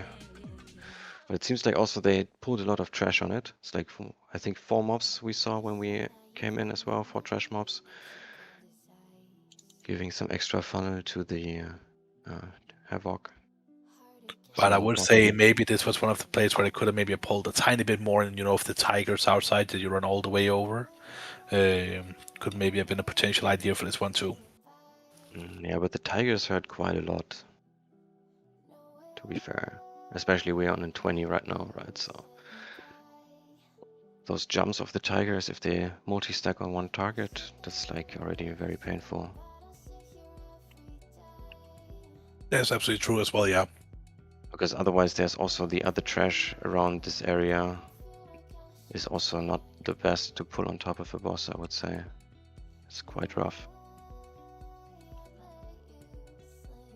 But with this boss, it's more about the people collecting the blue orbs, so they get the damage amplifier.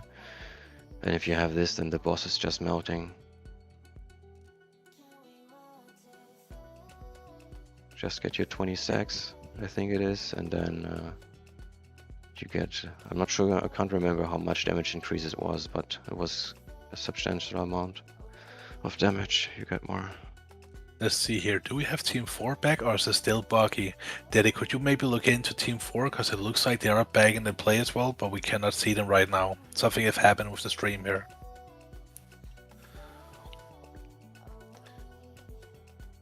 Let's see.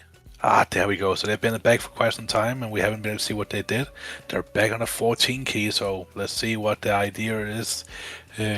So far, they have been able to secure themselves a third place right now with 19 points.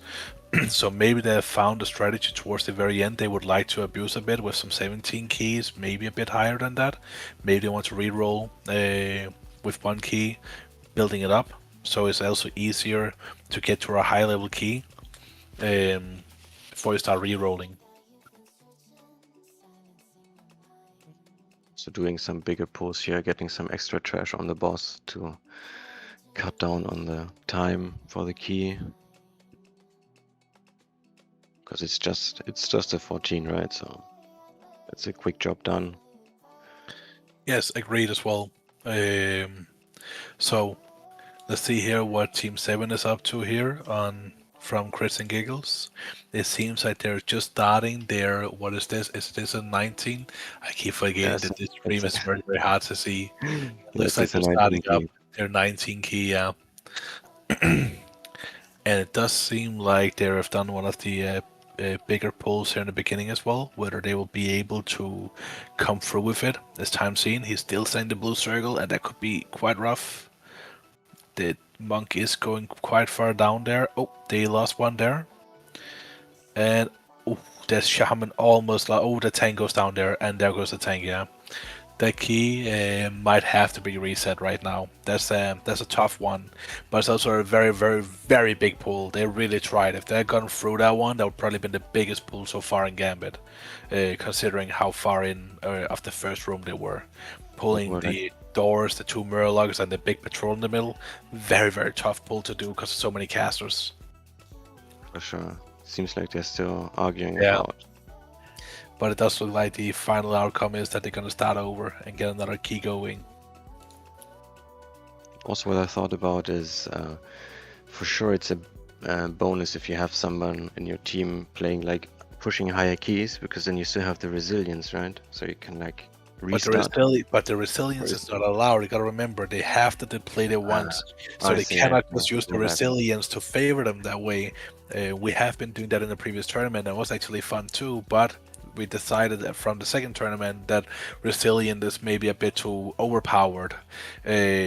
Because then we definitely have to rethink the point system even harder if there's going to be the chance of them doing stuff like that. So no, if they deplete the key they have, or if they deplete the key, they have to go and reduce the level with 1 on it as well.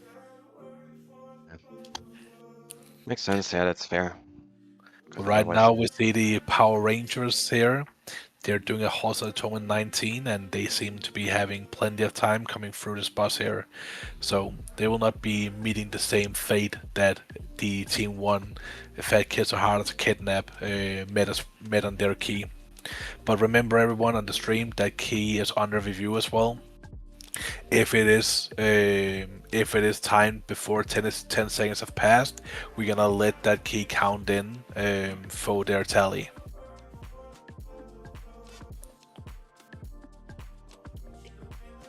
So for them, it just makes the cut. So they get That's a something sample. we'll be looking into when we're done with the tournament. We'll be looking into if they had the time, and if they had the time, we'll let them go for it.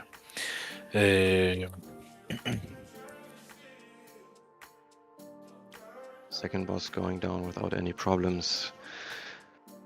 Now going for the next pull. Pretty standard, pulling all the whole room into one big pull. And just then focusing down the Reaver and just paying attention to the Houndmasters, because they need to be kicked. They really need to be kicked, especially when we're talking these high levels here. They definitely need to be kicked. Otherwise, they are. Yeah, that gets interrupted. Perfect. They're dropping low right now. This is where there's also scary to play with Restoration Druid right now, because they're not that bursting, like heal you back to 100% HP immediately. You have to live with setting a bit low on the HP first before anything. And it also looks like that's happening in Midnight during the raids. And when we're seeing people go a bit lower in HP, the panic starts settling in. They're afraid they're gonna die, so they're gonna start making mistakes in their rotation. That's gonna lead them into more panic. That's gonna then make them start messing up in mechanics and get killed. So it's very dangerous when you play Frustration Druid if you're not trusting in your healer. I feel that's more like a communication thing, right? If the team knows they can rely on you, then. But of course, like personal panic always can set in, right? Even if you know that you have your back is, you have somebody that has your back, but still. If I see my HP drop to 10%, I'm gonna panic immediately. You know what I mean? I'm gonna immediately like look for my healthstone, a healing potion, my defenses. I need to just get back to 100% HP. So those quick drops, even though you don't take damage afterwards, can still just feel so scary. Like when you do Nexus King, there's not that much damage going on besides the big slam and the debuff you get during the claws.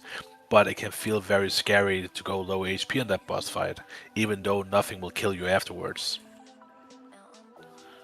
But I think that's just getting comfortable with the mechanics of the boss, because if you know nothing can kill you after you get hit pretty hard, then you don't need to panic. But I think that's something you learn with just repetition of the boss. You just need to have it killed a few times, or just played it a few times. You don't even need to kill it, you just need to play the mechanic a few times, and then you should be fine. And then you should know, okay, even if I misplay, or if I get low because of this, then I'm still fine. Agreed. So it's like, it is coming down to understand the mechanics, but I would also still say again, it really comes down to just trusting your healers will have you. Of course, you should always help your healers out. Hellstones, healing potions, defensives, always help the healers out as much as you can. And as you said, communication probably is also a good idea to have, saying, hey, you will go low here, but there's nothing that will kill you after, and I will get you topped up as fast as I can. Sure.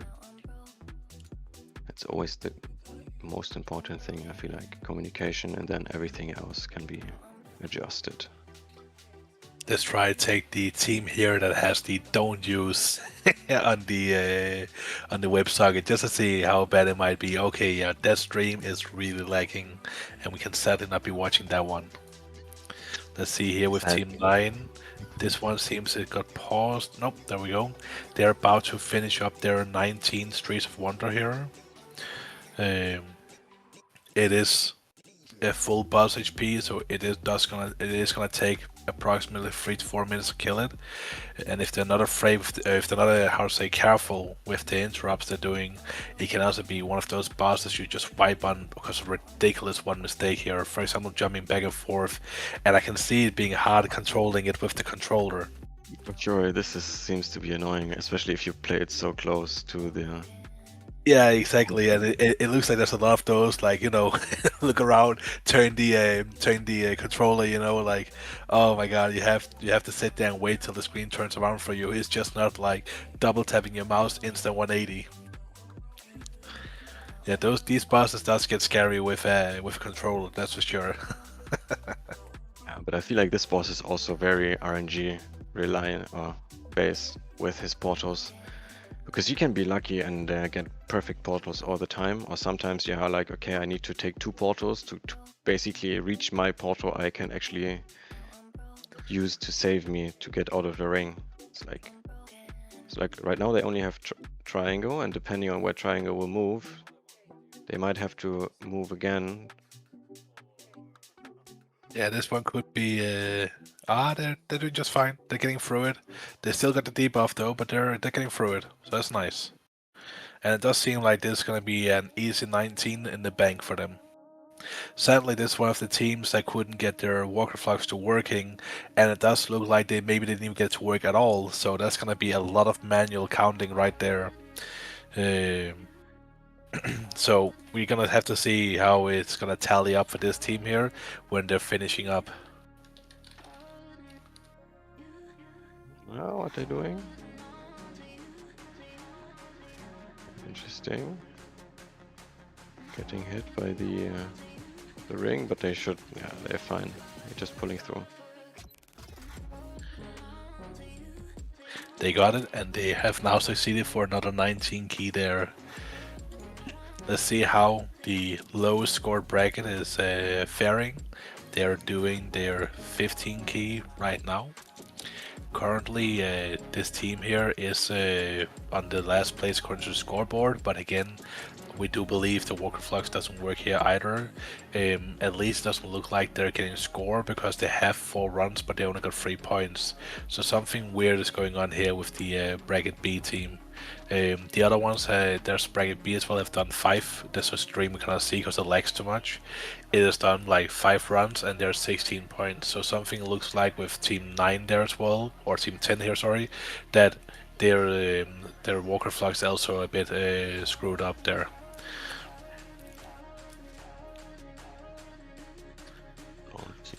Team Clappy Hands just having the first pull in Arakara. Looks to be going fine so far. Or the fear seems to be being interrupted when it has to be some bolts coming through, but they don't really matter. So the important part is that the fear is being kicked, and then this pull is quite easy to manage. Is this here a stream that we would be able to listen a bit in on? Is there anything to hear from them?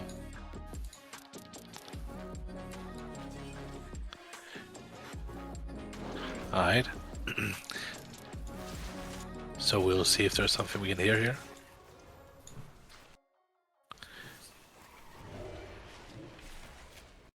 There is some clicks going on.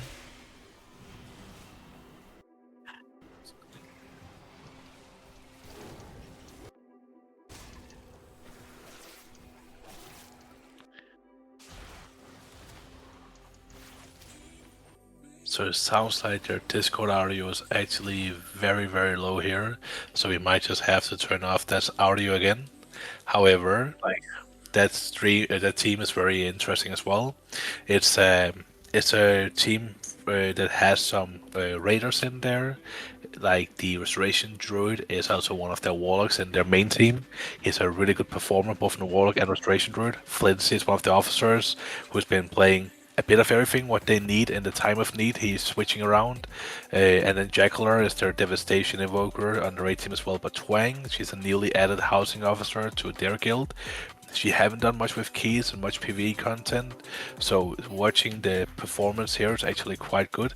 And the same thing with the Retribution Paladin that I cannot pronounce the name on. He has come out of the blue, having done maybe, I don't know, 10 keys throughout the expansion and now doing this tournament here. And since the Walker Flux is a bit skewered here, I cannot see if they are able to be as close to other people here. But they have done 4 keys, and the average right now on how many keys people are doing is 5. So I do think they're still keeping up quite nicely. And hopefully when their points is being tallied up as well, we have to do a bit manual work there, it looks like. We are seeing like a pretty decent score coming from them. For sure. Also, blasting through the keys so far, everything going smoothly so far is quite nice. And also, as you said, that the guy is that one of the players is just doing a short, like just did a few keys and now is in the tournament. I like that. That's nice. Just trying to dip his toes into the big pond. It's amazing. That's what we love to see as well. It's what we love to see from our own socials, and it's great that Grits and Giggles have socials like that too. That is like willing to just do an event here on a Saturday evening just because it's gonna be fun. Like in the end, I don't care who wins. Doesn't matter if it's a Lucky White team or a Grits and Giggles team. It doesn't matter if it's one of my officers or one of my favorite raiders. I don't have any favorite raiders, of course. I didn't say that. Hey, but.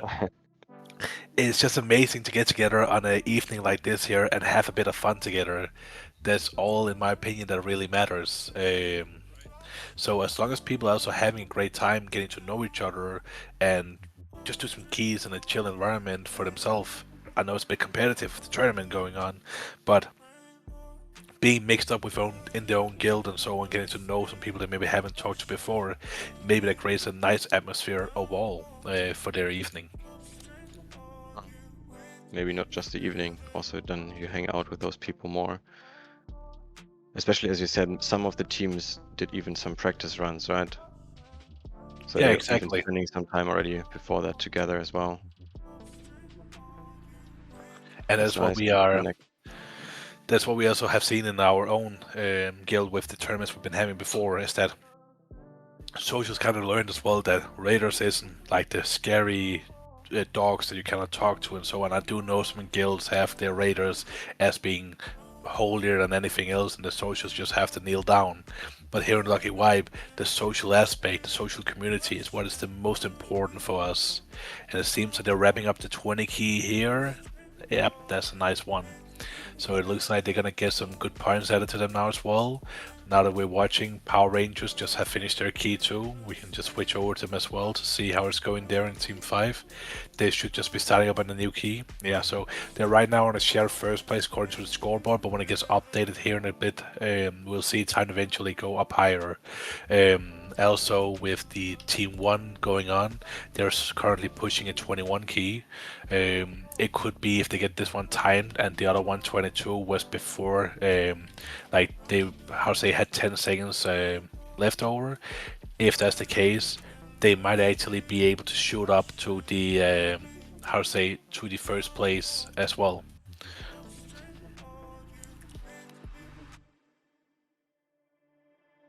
Yeah, we'll see. It's gonna be an interesting final for sure, because there are gonna be some manual or reviewings for the final scores.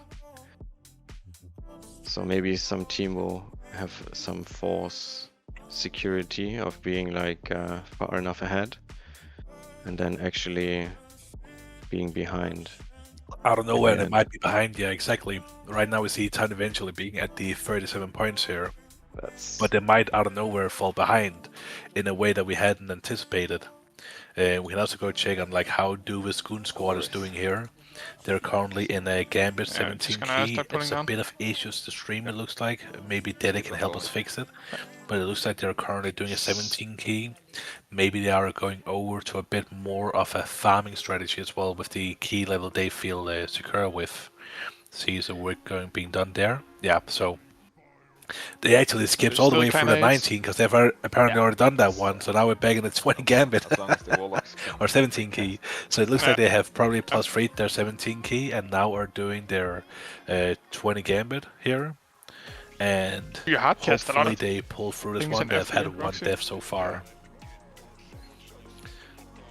But Yeah, it's- Dua's Goon Squad is sitting at 17 points Right. with 6 runs. I'm not sure if there's something going on with that one. If they Why not have been just counted insta-cast? for their 17 Gambit that was showing. Just say, hey, when we went Blizzard, I over know to the you stream. put the cast But time on this, but please. We'll see not. what the Walker Flux tells us in the end as well. it works. Oh, Ooh, also, it's nice that they have The things. 20 Gambit More? after their priority keys that they.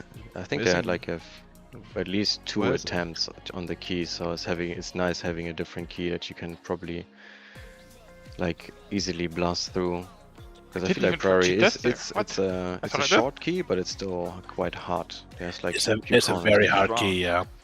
But now we have I our saw my giveaway HP hit again. 1. Another and it didn't 150k gold proc. being given out here. It You wasn't guys zero. have 10 minutes to get into this Yeah, I giveaway guess. before we Yeah, roll with out one. for this last giveaway for 150k gold. Everyone can still participate, whether they have won before or if they have won any of the mounts. They're still allowed to participate. And again, then you get another ticket.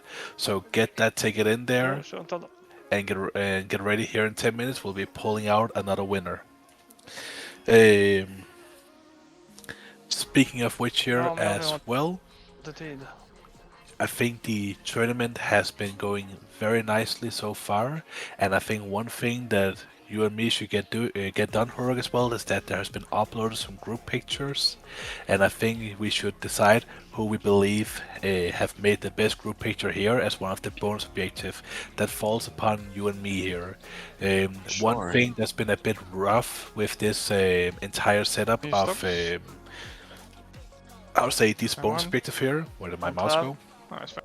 One thing that's been a bit rough here that would normally have been something that you and me would also have been deciding on has been the vibe check, because it's been very hard to listen in on people. It's not been doable because of the audio. Some people had some good audio, some people didn't. That's something we definitely need to fix for another time. But for now, at least, we can go on and we can look at the group pictures and then we can decide like which ones that we are definitely liking the most here. First up, we have the Clappy Hands picture. They have decided to kill themselves, and then they're on their own corpse, it looks like. It looks like it, yeah. Yeah. It's That's an a, interesting- yeah. it's an interesting theme as well, because it doesn't matter what your transport looks like, you're all going to be the same grayish white color, you know? Yeah. I have to say, I kind of like the gray theme.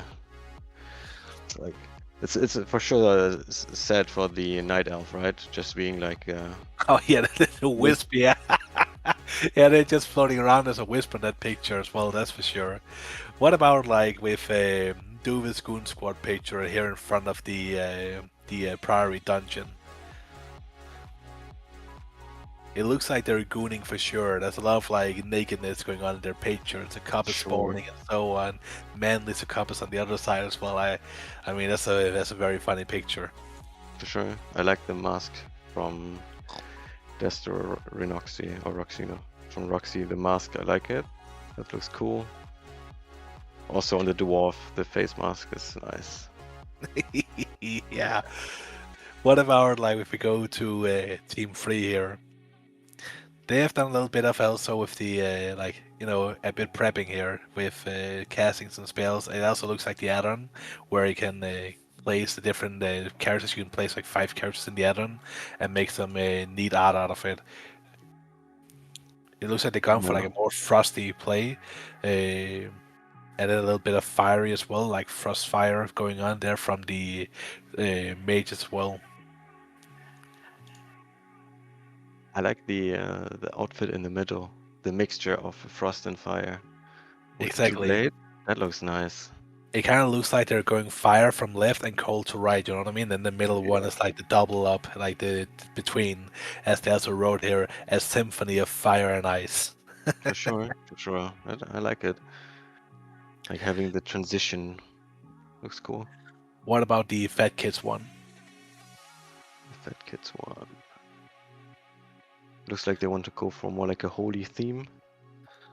It does look a bit more like they're bringing the light in there, that's for sure. If we go down to the just vibing group picture as well, it looks like they're showcasing a bit of raid mounts and such here. They're sitting here in the dungeon Arakara, trying to maybe stay a little bit on track with the theme in that dungeon. Also, everybody's like a bit void themed, basically. Yeah, it Besides, does look like it. the orc, he's like themed to his mount, which also is, I have to say, fits quite well. Yeah, that is true. That is true. I do like the big tank. I love it. It's been a cool mount that people can get. I like it. That looks really cool. The mount. What about the picture here from Team 8, the meme team? It looks like they're memeing quite hard on that picture. Yeah, for sure. Those nameplates is just so weird. It's so funny that two of them is like out like that, and then the other ones have more like normal ways of showing the name. Yeah, it looks a bit strange. You also have in the bottom like the half cut out spell icons down there. You see that? I don't want to show my UI. Yeah, Yeah, exactly. Yeah, I definitely understand why you don't want to show this UI here. What about like the Kata team here? The what I would assume would be the bear, the bow, team 9 here. Looks like they've been fucking building it up here in the house. I like it. Like a little strip club action, having some beers with your buddies, enjoying It some does. dancing orc. It does look very, very chill. Yeah, it looks very nice. Then we also have the all the 4 signing off as well. Like, there's a few players still left behind, but you just see all the offlines in front of Onyxia. What a great DC. I feel like that was a classic moment as well back then. People would be running towards Onyxia, sitting in their Skype call, and suddenly the internet would just be crashing out. Yeah, for sure. And then I think we have the Power Rangers, right? Still left. They have been trying to go with some colors here as well, different colors for the different Power Ranger they're portraying. Yeah, I like that. Going themed. It's a good theme. It also allows you to be a little bit more individual as well with your theme. I also sure. like the lean emote. The lean emote just makes pictures like this a lot more fun. Yeah, for sure. Especially the Tauren. And what about like the last one, the Goon Platoon? They've also added their own little picture too. It looks like they got ChatGPT to allow them to do a little bit more explicit stuff here. But the group picture in there, like, I would say that is very Goonerish. For sure. But would you say it's more Gooner than Duvis Goon Squad or less? Yeah, that's the interesting thing. I feel like that comes down to what kind of stuff you're into. Like, they look like they have the BDSM goonery, you know what I mean? Yeah, Like, for sure. the whips and so on. The other one looks a bit more pimping goonering. Especially it From the looks like side. that you have four people looking towards one, right, in their picture. Yeah, exactly. The good old meme there as well. Yeah, for sure. They've gone for a theme, that's for sure. If you were to pick one, which one of the pictures do you think like look the best? Difficult to say.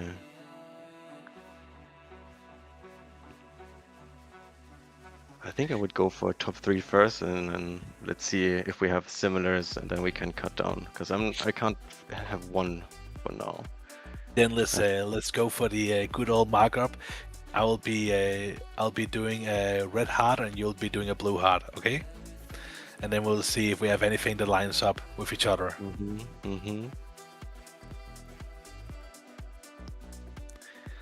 And I have done my red hearts here. Wait. Gotta remember, you gotta do your blue hearts, not red hearts. Yeah, my bad, my bad. Also, for the rest of you, there is 1 minute left for the giveaway here. I'll give you probably a minute more before my voice comes through before you hear it. But there's 1 minute left of the 150k giveaway, so make sure you write exclamation mark and ticket 1 to see if you can get lucky to win our last giveaway for the evening. And remember, our award ceremony starts at 22 server time, where we're going to be meeting up in the Lucky Wipe neighborhood, Lucky Heights Subdivision 1, where we're going to be announcing the first place, second place, and third place, and who have taken home the different bonus objectives. I'll be having my GM Duve and officers help you guys out to get there. So I'll make sure to do an everyone tag in the general chat, and everyone who is playing as a social can join in as well.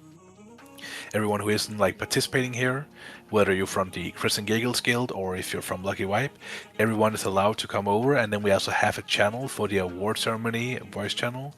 And remember, maybe turn the volume down a little bit when you're in there if there's plenty of people, because it can be a little bit too loud sometimes. I did my hearts, and it seems like we have the same three. Did we have the same three, or did you choose mine? No. There's no way we had the same three. You're just choosing mine here. No, for sure Alright. not. Then remove 2 of your hearts, the one that you, out of the 3, you feel like wouldn't be the ones you want to vote for. Also, for the giveaway, we're gonna give you guys another, let me see here, we're gonna give you guys another 20 seconds to get going, and then we'll be ending the giveaway. So get your ticket now. Everyone have a free ticket. Write exclamation mark ticket 1 and get yourself signed up for the giveaway here. And we're gonna be ending the giveaway in 5, 4, 3, 2, 1. The giveaway will now be ended. And then we'll be drawing our last winner of the evening for 150k gold. Once again, Dede will reach out to you here on Twitch, so please reply back to him. It's important you do so, because we do not know who everyone is on the Twitch here. So let's roll it out and see who's the lucky guy here. And that's going to be Nitaha, I don't know how to pronounce that, very sorry, with 12.5% chance of winning it. Sponsor will whisper you, or he'll be asking you to DM/whisper him back. Congratulations on the last giveaway there and getting 150k richer. Oh, stocking up for next add-on. That's for sure good. Getting some extra gold in for midnight. So I finished. I have my final decision. I removed 2. Let's see.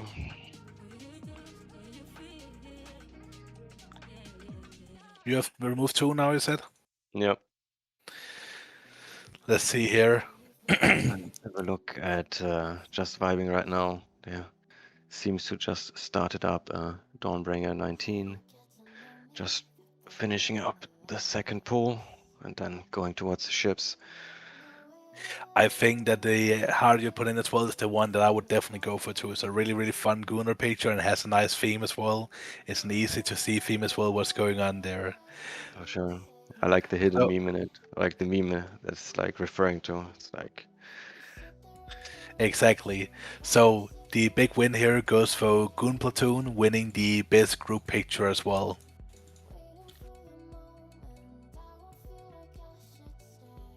Can we show that on stream? Or is that... I'm not sure if we can get that picture up on the stream. That would be Dede that would be able to help us with that if possible.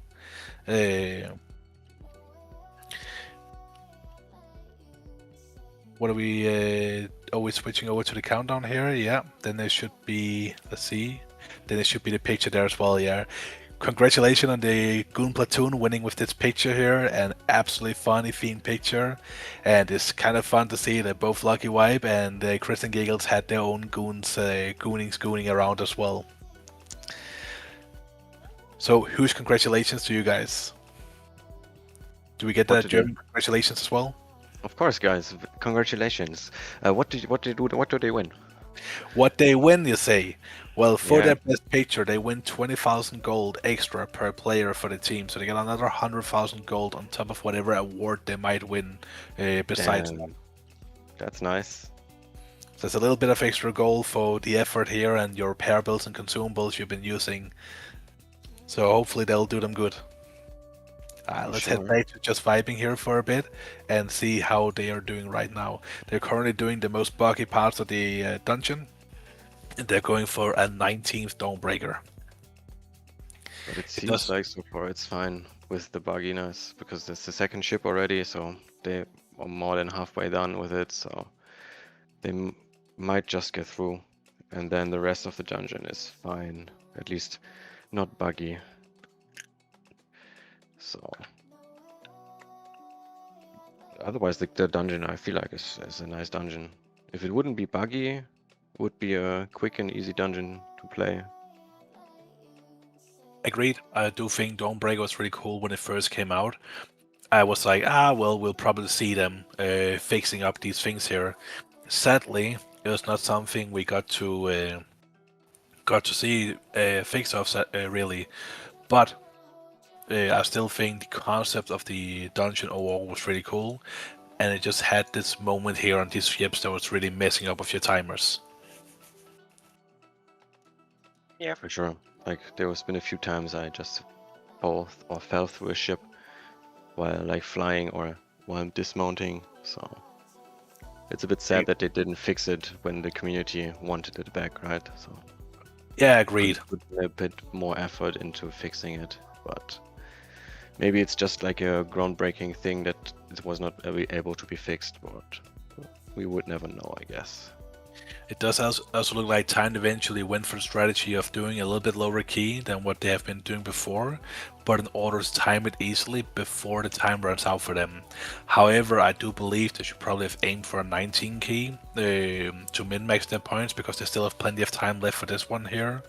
But it would be very tough for them to do another key after this one here. They're going to be spending at least 4 or 5 minutes more in here, and then they only got time for another 15 minutes, so they will not be able to push a key more after this key here. It's like the one more key after this, and then well, maybe they have something saved because we don't know what they got right from their other keys. So maybe they just want you to get some save points, or do they don't get anything for this key? I'm not quite sure right now.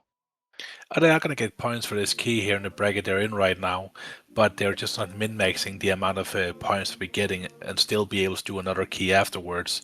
Right now they're like getting the 18 point, like the 18 score points they can get for this one here, which looks like that's going to be around 5 to 6 points depending if they times 2 it or not. Where if they had done a 19 and just time 1 it even, it would have been 7 points. So they've been able to min-max some more with the time as well, and then still get time enough to do another key after that one. Yeah, for sure. Also- Makes sense. Yeah. Also, for everyone who's watching and is in the Lucky Wipe Discord, remember to get into the Lucky Wipe Discord and vote for the individual team orgs and vote for the selfie cams pictures. As well, the karaoke clips and best clips might come up a little bit later that we're going to be voting for another day. But remember to go and toss your vote on who you think had the best team org and who also had the best selfie during the tournament. There'll probably be more of them uploaded at the end of the tournament, but you can already start now and do your first votes here. And then also. So I'm just gonna do an everyone reminder here in the Discord. So go over and roll, like, put a check mark on the one you think have the best teamwork.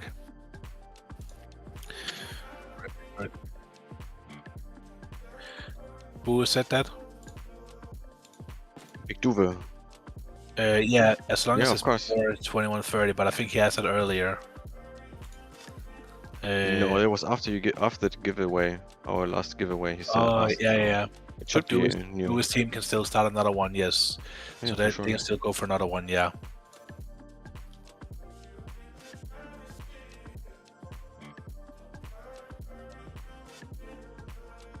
I'll just be right down as well.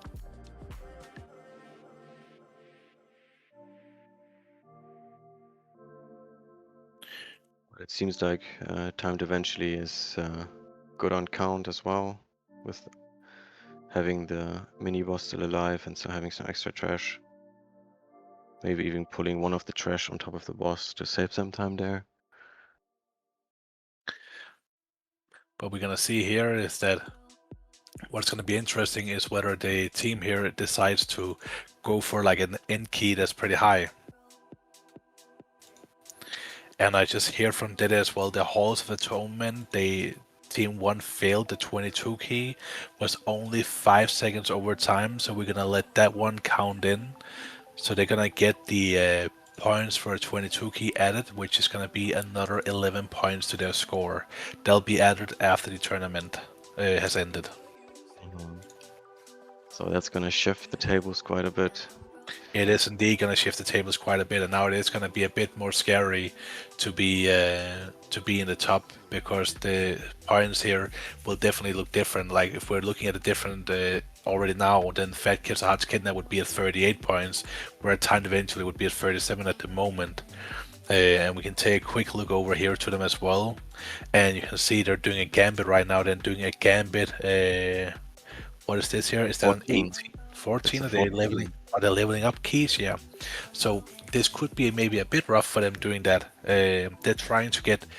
I'm not sure what they're trying to get the last farm info here at this point here. It might be a bit too late for them to do this, what they're doing right now. It could also be that they're trying to get a bit closer towards. I don't know what the strategy would be here. Like, I think this here will cost them the win that they didn't do a higher key. I think so, because I think they should have some higher keys than the 14 available, even if it's a rougher key. Maybe the gambling on but a 17 key doesn't really help them, right? Doesn't net them any points if they play a 17. The only thing they get from this here is that they can get 3 points, and 1 point for doing a +3, and they would probably have time to do another +3, but it would be very close for them in a 14 level environment. And it might just be barely enough points for them to win if they then do a high key afterwards. But we're looking at, I don't know. It's a scary choice right now. I don't know if this is going to cost them the win, to be honest. Well, maybe since they don't know yet that they still get some points added, it's like would have altered their strategy, right? But let's see, maybe after this key they still start like a higher key again. And maybe just wanted to grab the quick points because they know they can only squeeze in. Because I guess if you would start a high key when they started the gambit, you don't get in another key. Yeah, exactly. No, Yeah. having now this key is like at least 1 guaranteed point, and then you have the option to run another high key to get like big points again. But at least get like 1 more point. Just squeeze one in because you have time for it anyway. What did you say? Alright, we'll then try and watch a little bit of Team 8. We didn't get to see, but they have a new streamer on it, and this is clean. You can definitely see that she is used to be streaming a lot as well. This is very, very clean. This is what a stream should look like. And it seems like they're doing an 18 key right now, and they're actually doing pretty good. They have 5 deaths, so maybe that's been a full wipe, and maybe a bit too much of a big pool, maybe something ran in extra pool, some other stuff. But it does seem like they're gonna get through as well. So, as we just get the information that they actually full wiped on the boss, so... You cannot spoil! Why are you spoiling? What do you mean? We're not seeing that yet. We'll have to see what happens. We already got the information.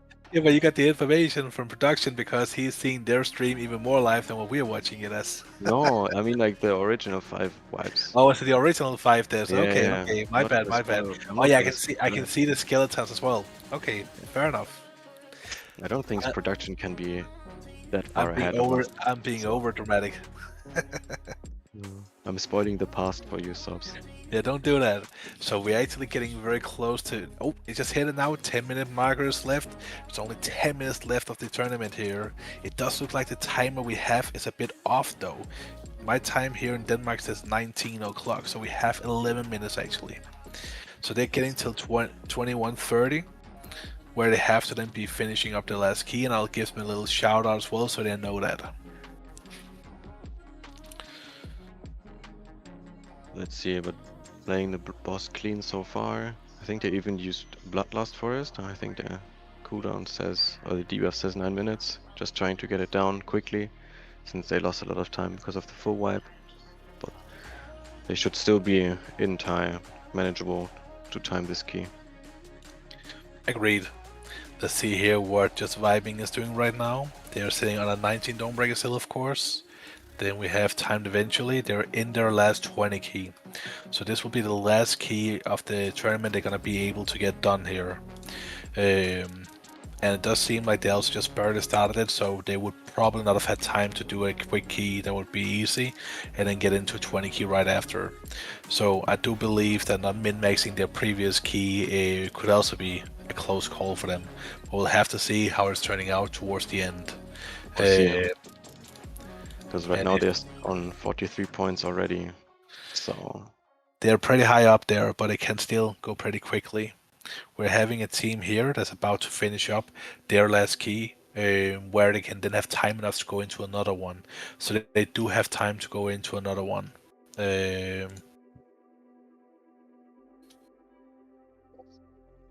yeah, more than enough time. So we also have Daddy who added that they that they can still start their keys in the next 9 minutes, and it's a thing you can do in Discord. They'll count it down for you. So the moment we get to 2021, it will then say 8 minutes left and so on. Maybe then we can add to the end of it saying remaining, so it will say like you can start your key in 9 minutes remaining, 8 minutes remaining, and so on.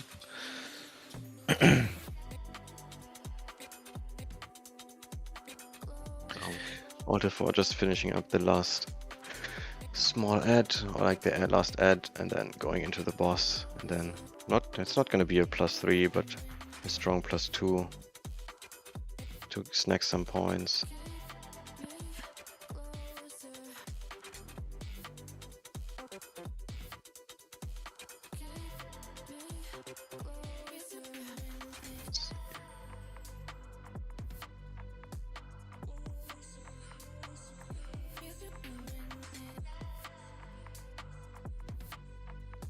Maybe let's have a look into timed eventually a bit, seeing how they perform on their last key. Who are you saying? Sorry.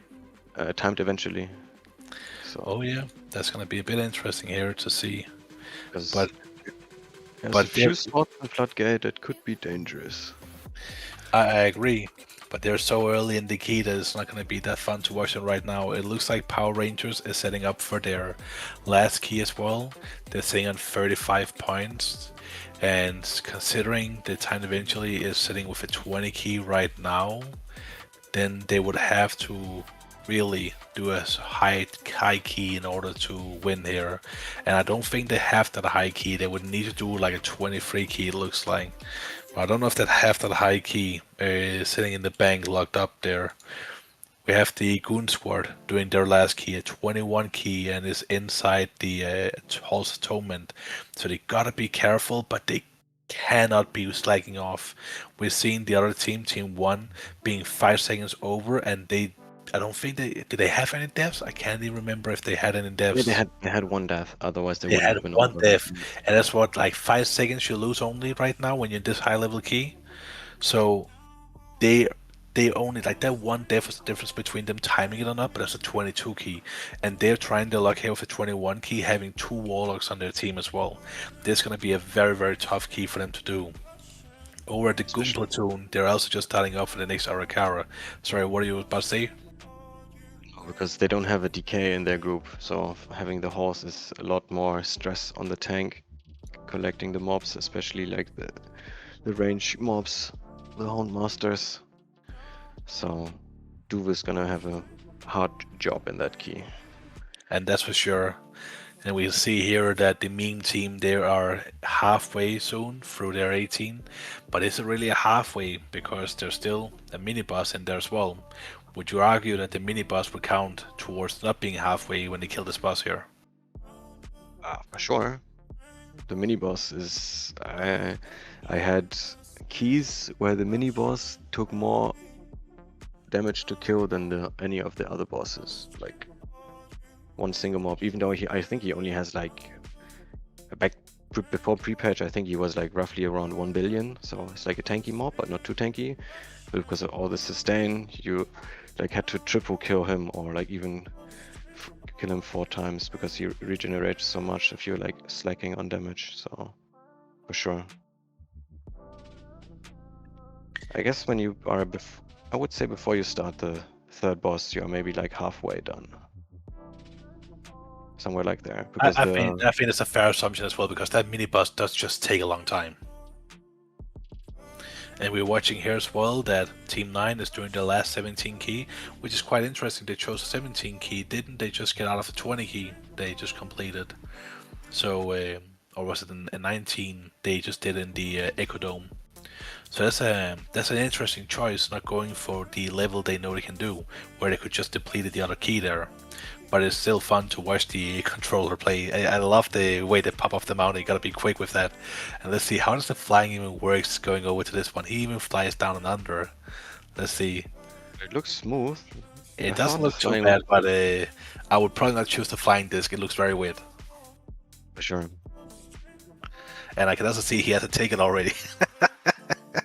Your ticket requires additional information. Let's see about it. Are not found, yeah. Yeah, exactly. The controller no wiki. And Team 10 here is also pushing their last 16 key. There will not be time for any other keys for them here as well. And again, we don't know how many points they're gonna end up getting in total, because their Walker Flux, just like Team 9 wasn't working, I believe. Team 9 and 10 seems to be having some issues, so we have to go over those manually. We're of course gonna go over all of them manually quickly to just double check there is no missing out, but so far it looks like the system has been really solid. And we can also see like what the highest keys have been from the different or what active keys have been going on from the different teams right now. So Fat Kids are doing the last 20, Just Vibing is doing the last 19, Time Eventually is doing the last 20. Let's see if all the 4 have started their key yet. They have, oh yeah, they have of course done that key there. They're about to get their 20 key done, and if they're super quick, they can get another one. And they have 4 minutes left until the timer runs out. Yeah, exactly. Too sick here.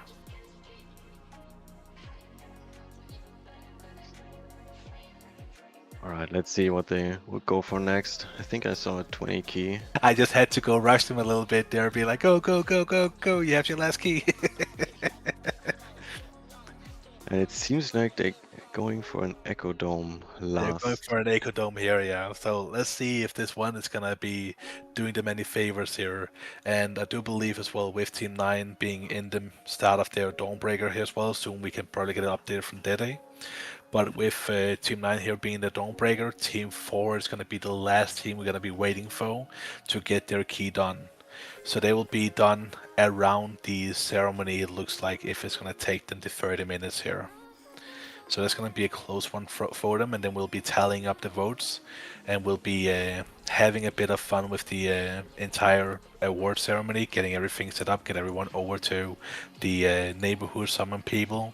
So we're going to start around 10, and we'll probably be able to do the first announcements at 22:20 or something like that. That sounds amazing. I can't wait. Let's see who snacks the crown. It is gonna be a very interesting race here towards the end, at least. If we go back, here's Team 1. They are pushing a last 20 priority. And due to the 14 they did before, I'm not sure if they'll be able to snag enough points unless we have timed eventually. For some weird reason, should flop over and do some weird stuff. I do believe that they will not be able to catch up even with their 22 key counting. It might get them a second or third place, but I'm very interested in seeing how this is gonna add up together. It's gonna be a tight race for sure. I think it's been a very tight race for sure. We have seen how say that the curvature on how many points people get in different categories has been quite nice this season around here, and it does look like that the hybrid push strategy was a great success. Yeah, for sure. I think so too. It's always good to get a little bit of your pushing points, but also get some farming points up there, as we talked about earlier.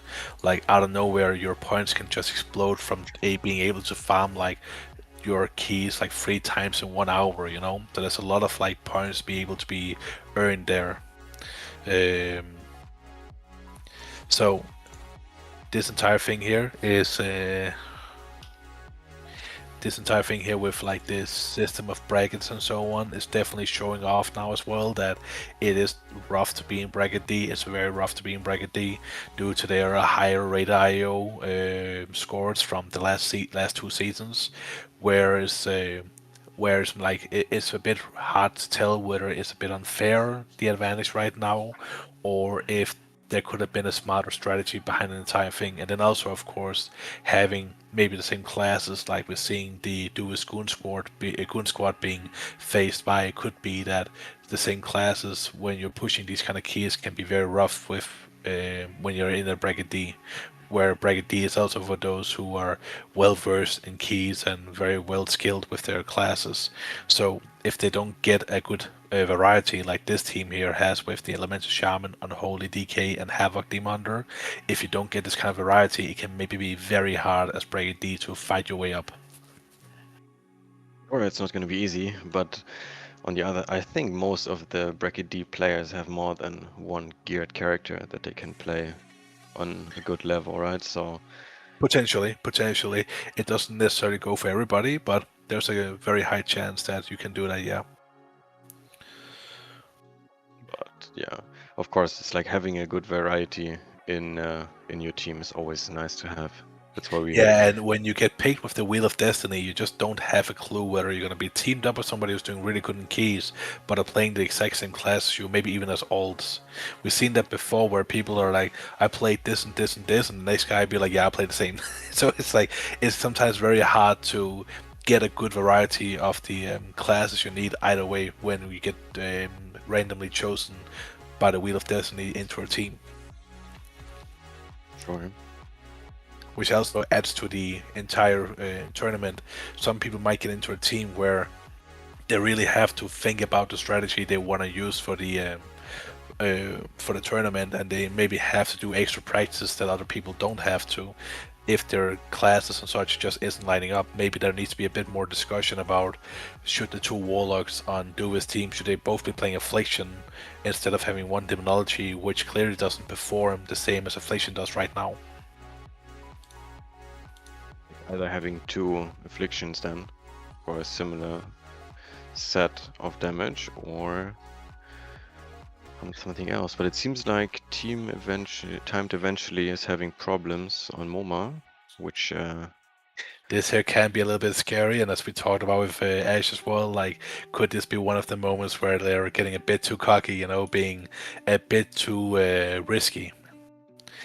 At this point here, this is their last key, and they should have done it the way they've done it the previous times, just taking it slowly, no rushing it, just one baby step at a time. I'm not sure if they can still time the key. They only have 18 minutes left. They still need to kill It is 3 bosses, very rough. and it seems like they just use Bloodlust on MoMA, so they don't have Lust for that boss. it's going to be very rough. Maybe they should take use of the. I'm not sure if that strategy still works, where everyone can hide in the corner and all the bots they spawn at the same place and don't jump away and stuff like that.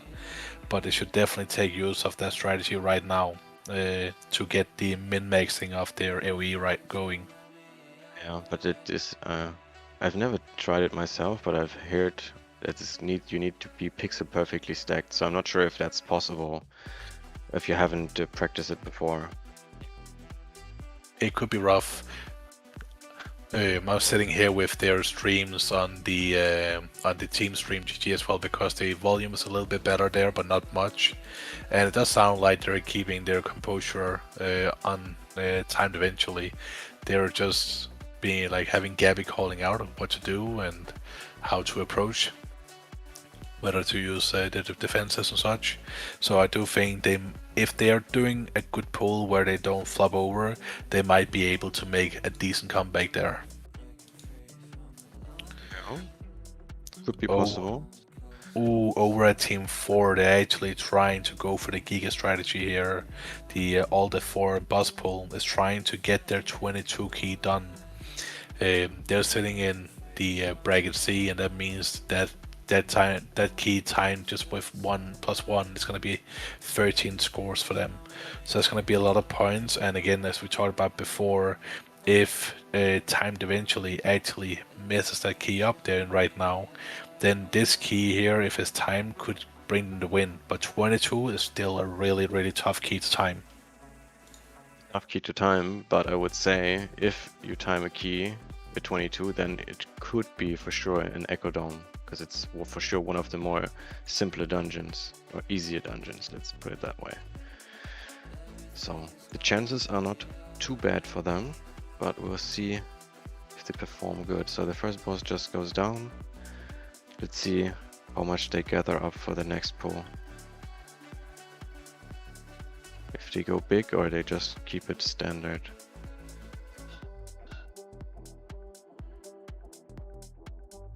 I would say a quite standard pull. It doesn't look too bad here, that's for sure. If we then jump a bit over towards the Power Rangers people here. Oh, sorry, the Power Rangers people. Yeah, actually, the Power Rangers people here, they're the ones at 35, and all the fours on 31 actually. So that 13 points they're gonna give for that 22 will only get them the win if Power Rangers here doesn't do their key. They're doing a 19, and how would that look for their points here? A 19, if they +1 it, that's going to be 7 points, it's going to be 42. So they need to, if they want to tie with timed eventually, they need to +2 this one. For sure, but it seems like they're on a good way. They are, for sure. They have a good bloodlust here. They have killed the percentage they need to as well, and they killed the boss before, of course, as well. So 0 deaths. It does look like this one is going to be done quite neatly. Yeah, especially all the ads already done that you put into Lewis the Goon Squad stream is not a. Oh, there we go. It's updated there. So they're currently on their host home in 21, and this is where the time gets scary, as we talked about before with Team 1, is that it does look really good. You are there on the percentage you should be at. Maybe they're actually even a bit over capped on the percentage they should be at. The stream is lagging a bit for Team 6 here, Daddy. Don't know if we can do a quick fix. I know I gave you some other tasks too. I'm very sorry. So we are watching them here. Oh, the boss has been killed, and we're watching them going into some of the final pulls here. They have 11 minutes left, and I just don't think it's doable. I just don't think it's doable. It breaks my heart to see stuff like this here. It's gonna. I don't think so. It's sadly that's like too much. They still have to play to actually get through the last boss. Like, and it's just the overall damage just doesn't look solid with the demonology. Is no hate to the demonology. Like, the demonology is probably doing as good as you possibly can, but the overall damage just isn't really cutting it in general. You can also see, if you look at the details down to the right there, that's the overall for the dungeon. He's quite far behind from the other two DPSers that are very even with each other with the Fury and the Affliction. For sure. It's like roughly 10k DPS less. That's quite a bit. But we don't know if the other person can actually play Affliction or not. I also don't know. I haven't played Affliction in quite some time, so I'm not quite sure how. But usually it was just like put some dots up and then use your cooldowns to like extend them.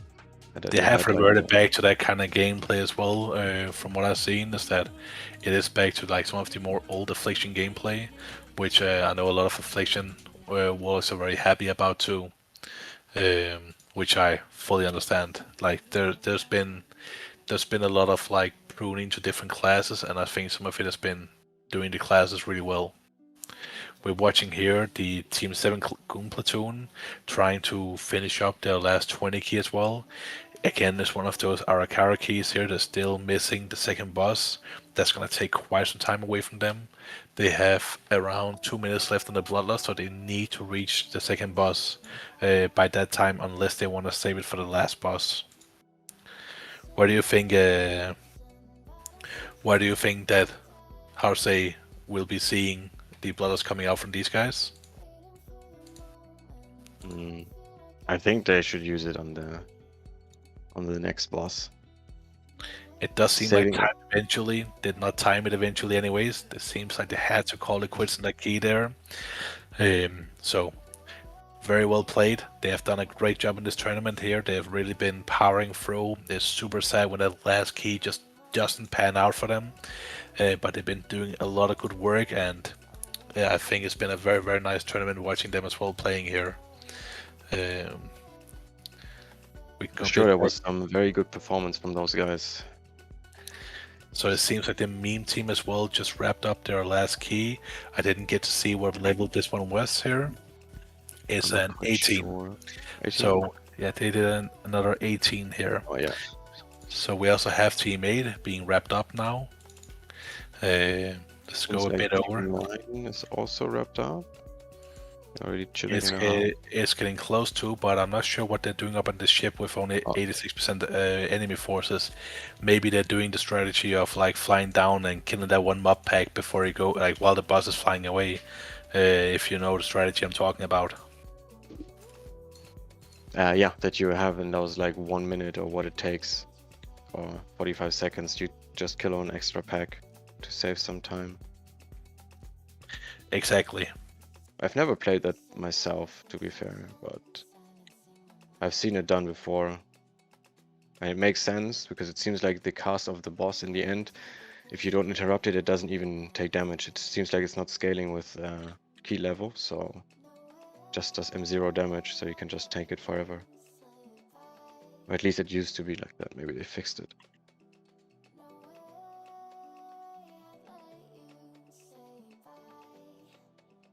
Let's see, Clappy Hands also wrapping up their last key. It looks like, yeah, they're finishing up their last Eco Dome here. It's what is this key? It's a 16 key they're finishing up now, and it is a potential +2, but if it takes a little bit too long, it might go into being a +1 here. Well, they're still missing 3% count as well. I just noticed. Yeah, that's always the case here with some stuff like this. I think it's a good idea to bring the ads up in the back down on that boss as well. If we're looking here at Team 1, they're actually making pretty good time. They're on the second boss right now, clean the room out. So they have one big room left to do their 20 key here. I don't think it's going to be a +2, but it's going to be another key in the bank for them, it looks like. For Team 2, just vibing as well. They're about to be at the same place as Team 1, getting to their second boss here, cleaning up the room. Team 3 was out. And then we have here Team 4, all the 4 on boss pull doing the 22 key. They've had 3 deaths so far. They're seeing the boss for the last one using their combo-res. The boss is still almost at full HP, but they have brought the trash on top of him. So that's gonna be nice for their cleaving here. Yeah, for sure. But that's also quite common to add some extra trash while you fight this boss. to just get some extra count. But you have to pay attention. Some of those mobs are casters, which are like hard, not so easy to drag onto top of the boss.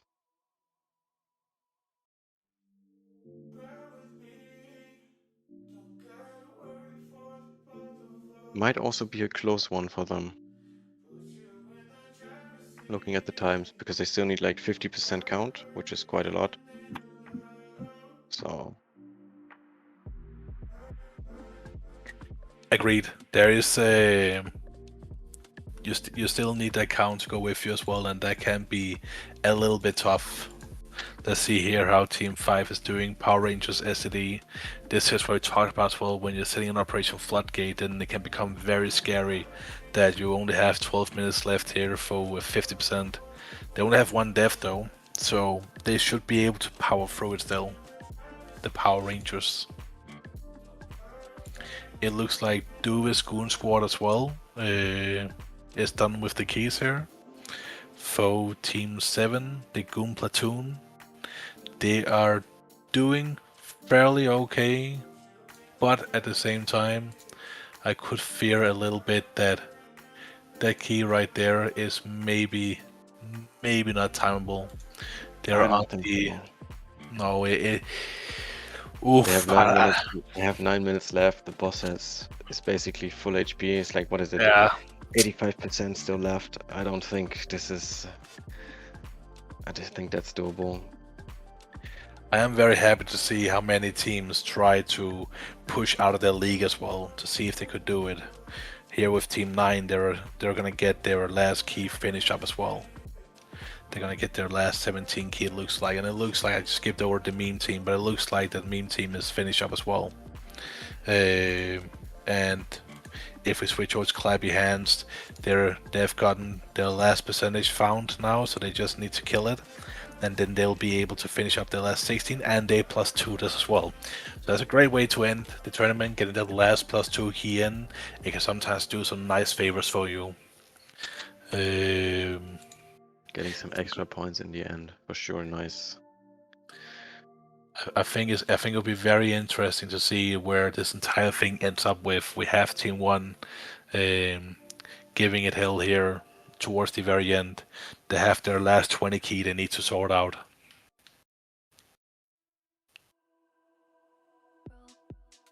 But it looks like they're on a good way. For like, if there's no major mistakes happening, they're gonna time it.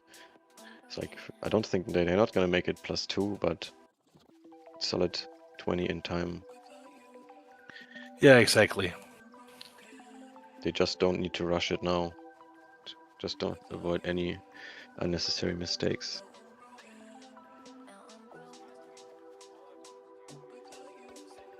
Yeah, now it's one of those like slow and steady wins the race. Sure. Also patiently waiting until the patrol is passing by to not just like risk it and throw away potential points.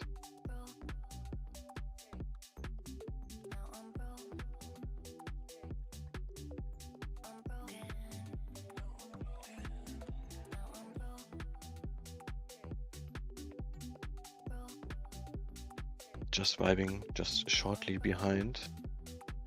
Yeah, they're not that far behind, and they're pushing their 20 key here as well, their last 20 key. And then we have here with the 22 Ecodome, and the 22 Ecodome has killed the two bosses here. They have 11 minutes left. Their count is still a bit far behind. I wonder with their count if they're gonna be able to make it. That's gonna be quite rough. I would assume you probably need like 4-ish minutes for the final boss. Of course they have Bloodlust for it, but they're still missing like nearly 40% count. Only like, let's say if you go like 6 minutes for the trash and then you have 4 minutes 30 for the boss, it's gonna be like a picture finish. It is for sure. So, oh, Team 100's going low. Oh. That is spooky. That is very spooky. But he But recovers they're himself. managing. They're recovering just nicely. It's again one of the things like trust in your restoration druid. It does take time to heal you back up. Or okay, there's the interrupts missing. There's the interrupts missing. See, that's where it gets scary with these kind of pulls, and now it's about getting them back into the fight quickly. They're out of combat as it looks like, so they need to get those people back quickly and get the interrupts going here. The bolts are hitting and they are hurting hard now. They're hurting hard, yeah.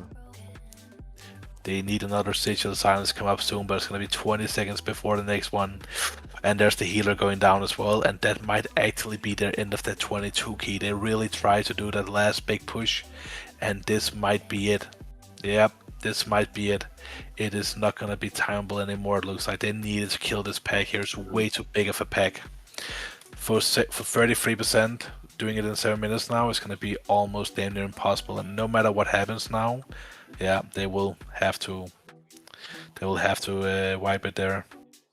They can go for some last push and hope if they can do a miracle, but this is the scary thing with you running back, trying to hold the aggro. The bolts will just kill you one by one again. So this one is a very, very tough one. They managed to salvage one of them. Yeah. They racked up, like, what is it? No, they're on 13 deaths. I think before this they were on 4. So this pool racked up like 9 deaths for them. They lost like so much time because of those deaths. As we said earlier, if you need like 4 minutes for the last boss, then you basically only have 2 minutes left to play like 4 packs of trash, because you can't. There's like still 2 big packs of trash in front of the last boss, right? That also take some time, and they're dangerous. If you play them together, they're still dangerous to play. So yeah, agreed. It looks like the Power Rangers actually managed to power through, and they're gonna get their 19 key in the back here. What about Team 1? How are they handling the last bit here? It does look like... What is going on here? seems like they died a few times. Yeah, it looks like they had the wipe here, Brown Pike being very mean to them. And yeah, they're not gonna be able to pull this one through. It's actually, I think this is the first time we've ever seen this many break keys towards the end. I think people really overdid it, and maybe I was getting a bit tired here on the late Saturday evening. Maybe. What about just vibing? How are they handling it out? They're calm as a cucumber, it looks like. They look like their key is gonna be a bit more timeable there. But let's wait. The other team also had problems in this room, right? So yeah, the Brunt Pike is the scary one. Is where you really have to think about using your Bloodlust as well. And I'm not sure if we didn't see the Bloodlust coming out from Team 1 here actually. So no Bloodlust is maybe what cost them the pull here. Brunt Pike is just a scary guy in the high keys, and you want to get rid of him more than you want to Bloodlust the boss. The bosses are not as bad at all. yeah, he can hurt. For sure. I remember everyone who's watching the stream as well, get into the game as well and get to the location of Lucky Wipe neighborhood. Go and take place on the carpets, the benches and so on, and then we'll be having our little RP announcement here. If you're missing an invite or to find the location, you can whisper one of the officers that are online in Lucky Wipe, and then they will help you get here as well.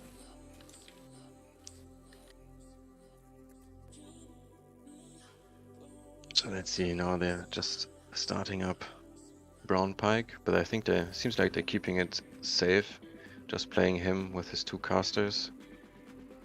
Because it seems like the big patrol is still alive, so they have to watch out. If they add that one on accident, it's gonna be tough. I think so too as well, yeah. You gotta be really, really careful with these last pulls here. You cannot be too slow, but you cannot be too fast either. It's a good mixture of like the good and bad thing right there. It does look like that the Team 4 are trying their best. It could be that they're hoping for a closely timed key. I just think the patrols here in front of the last boss is gonna take too, or the packs here, it's gonna take too long for them to deal with before the boss comes down. They put in some very, very nice effort, but I do not believe that this will be doable. I think they might be missing a bit of count. Or if they do they post them up here as well? They are gonna be missing counters for sure. We're seeing here Team 7 Goon Platoon that have overshot their key. They're going for the last one anyways, and I think that's nice. That's what it should be about. Let's finish up the last key together, guys. Doesn't matter whether we're gonna time it or not. Let's just do the last one here we got so far. Yeah, just do it for the fun of it. Exactly. Doesn't matter. There is not hurting anyone. We can see here on Team 10 that is taking place now. So remember, guys, get to this place here. It takes one of the officers, so you can get you in white and get to the location. Get to one of the carpets and or one of the benches as well. There's a mixologist over at the tent behind here. You can go and get some drinks at as well. Remember, RP to the max. That's what's gonna make it the most fun. So we're looking here at Team 2 just vibing. They're handling the Brent Pike one here as well. There's something happening with the stream. We lost them. They're gone. I don't know what happened. I don't know where they... Oh, they went offline even. That's They a want bit to- weird. They It want could to be hide that- their final kill. Yeah, it could be something happened with the internet of the of Big Tony as well. So we'll see if they're gonna be able to manage it afterwards. If they have been able to defeat it. That would be here- unfortunate. See, disconnecting now on your final key. Yeah, exactly. And here's the Would be team so force sad. we talked about before as well, with the percentage missing, the packs in front of the boss. One thing would be percentage missing, where you could pull on top of this boss because the mobs around here isn't too bad. But the packs here before the boss even spawns is the most annoying part. Last tournament, I kept running over to the boss wall with these guys here because I kept forgetting he didn't spawn before we killed him. Yeah, I think they need to get some extra trash from up top, like the 3 crawlers, and maybe the 4 humanoids that those assassin. I think so too as well, yeah. We'll be switching over to Birch and I'll have him continue doing the stream here as well. So we're just gonna do this here.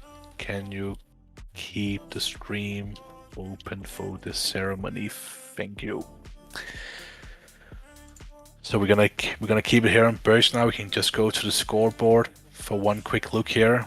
This is what the scoreboard is looking right now. It will be changing though when we have been adding in the last points. It does look like it became a very close placement up here in the top. We are going to remember as well that the bracket D here is missing some points from the depleted key that they did within 10 seconds left over. But it does look like a lot of the people are now inside the award ceremony place here as well. And Dede, are we able to switch over to the ceremony award place well and then be able to still stream that? I guess it's just us moving on Discord, right? So remember, there's no giveaways. The last giveaway have been done, so there's no need to write exclamation mark ticket. Sorry if I somehow worded something away that you may have felt that it was still doable. I very much apologize for that.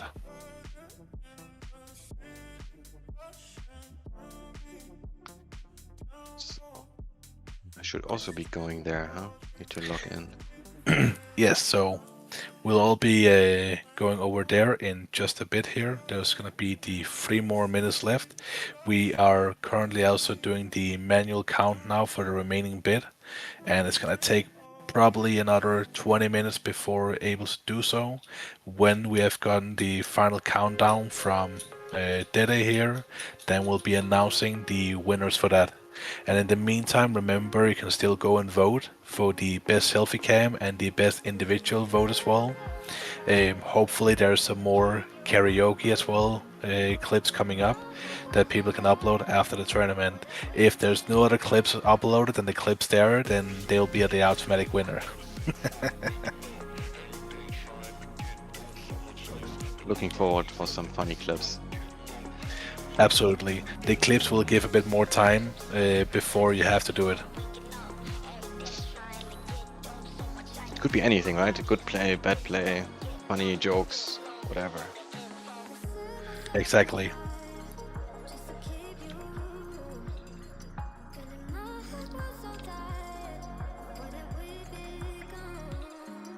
Let's see, already quite a few people here. There's quite a few people here as well, yeah, and I think what we're gonna be doing now is that we are gonna be muting the Discord for a little bit while we're getting the points sorted out, and maybe as well we'll be having you, Horuk, helping out Dede. So we'll be muting the Discord for a little bit. We'll be back when we're ready to announce the points.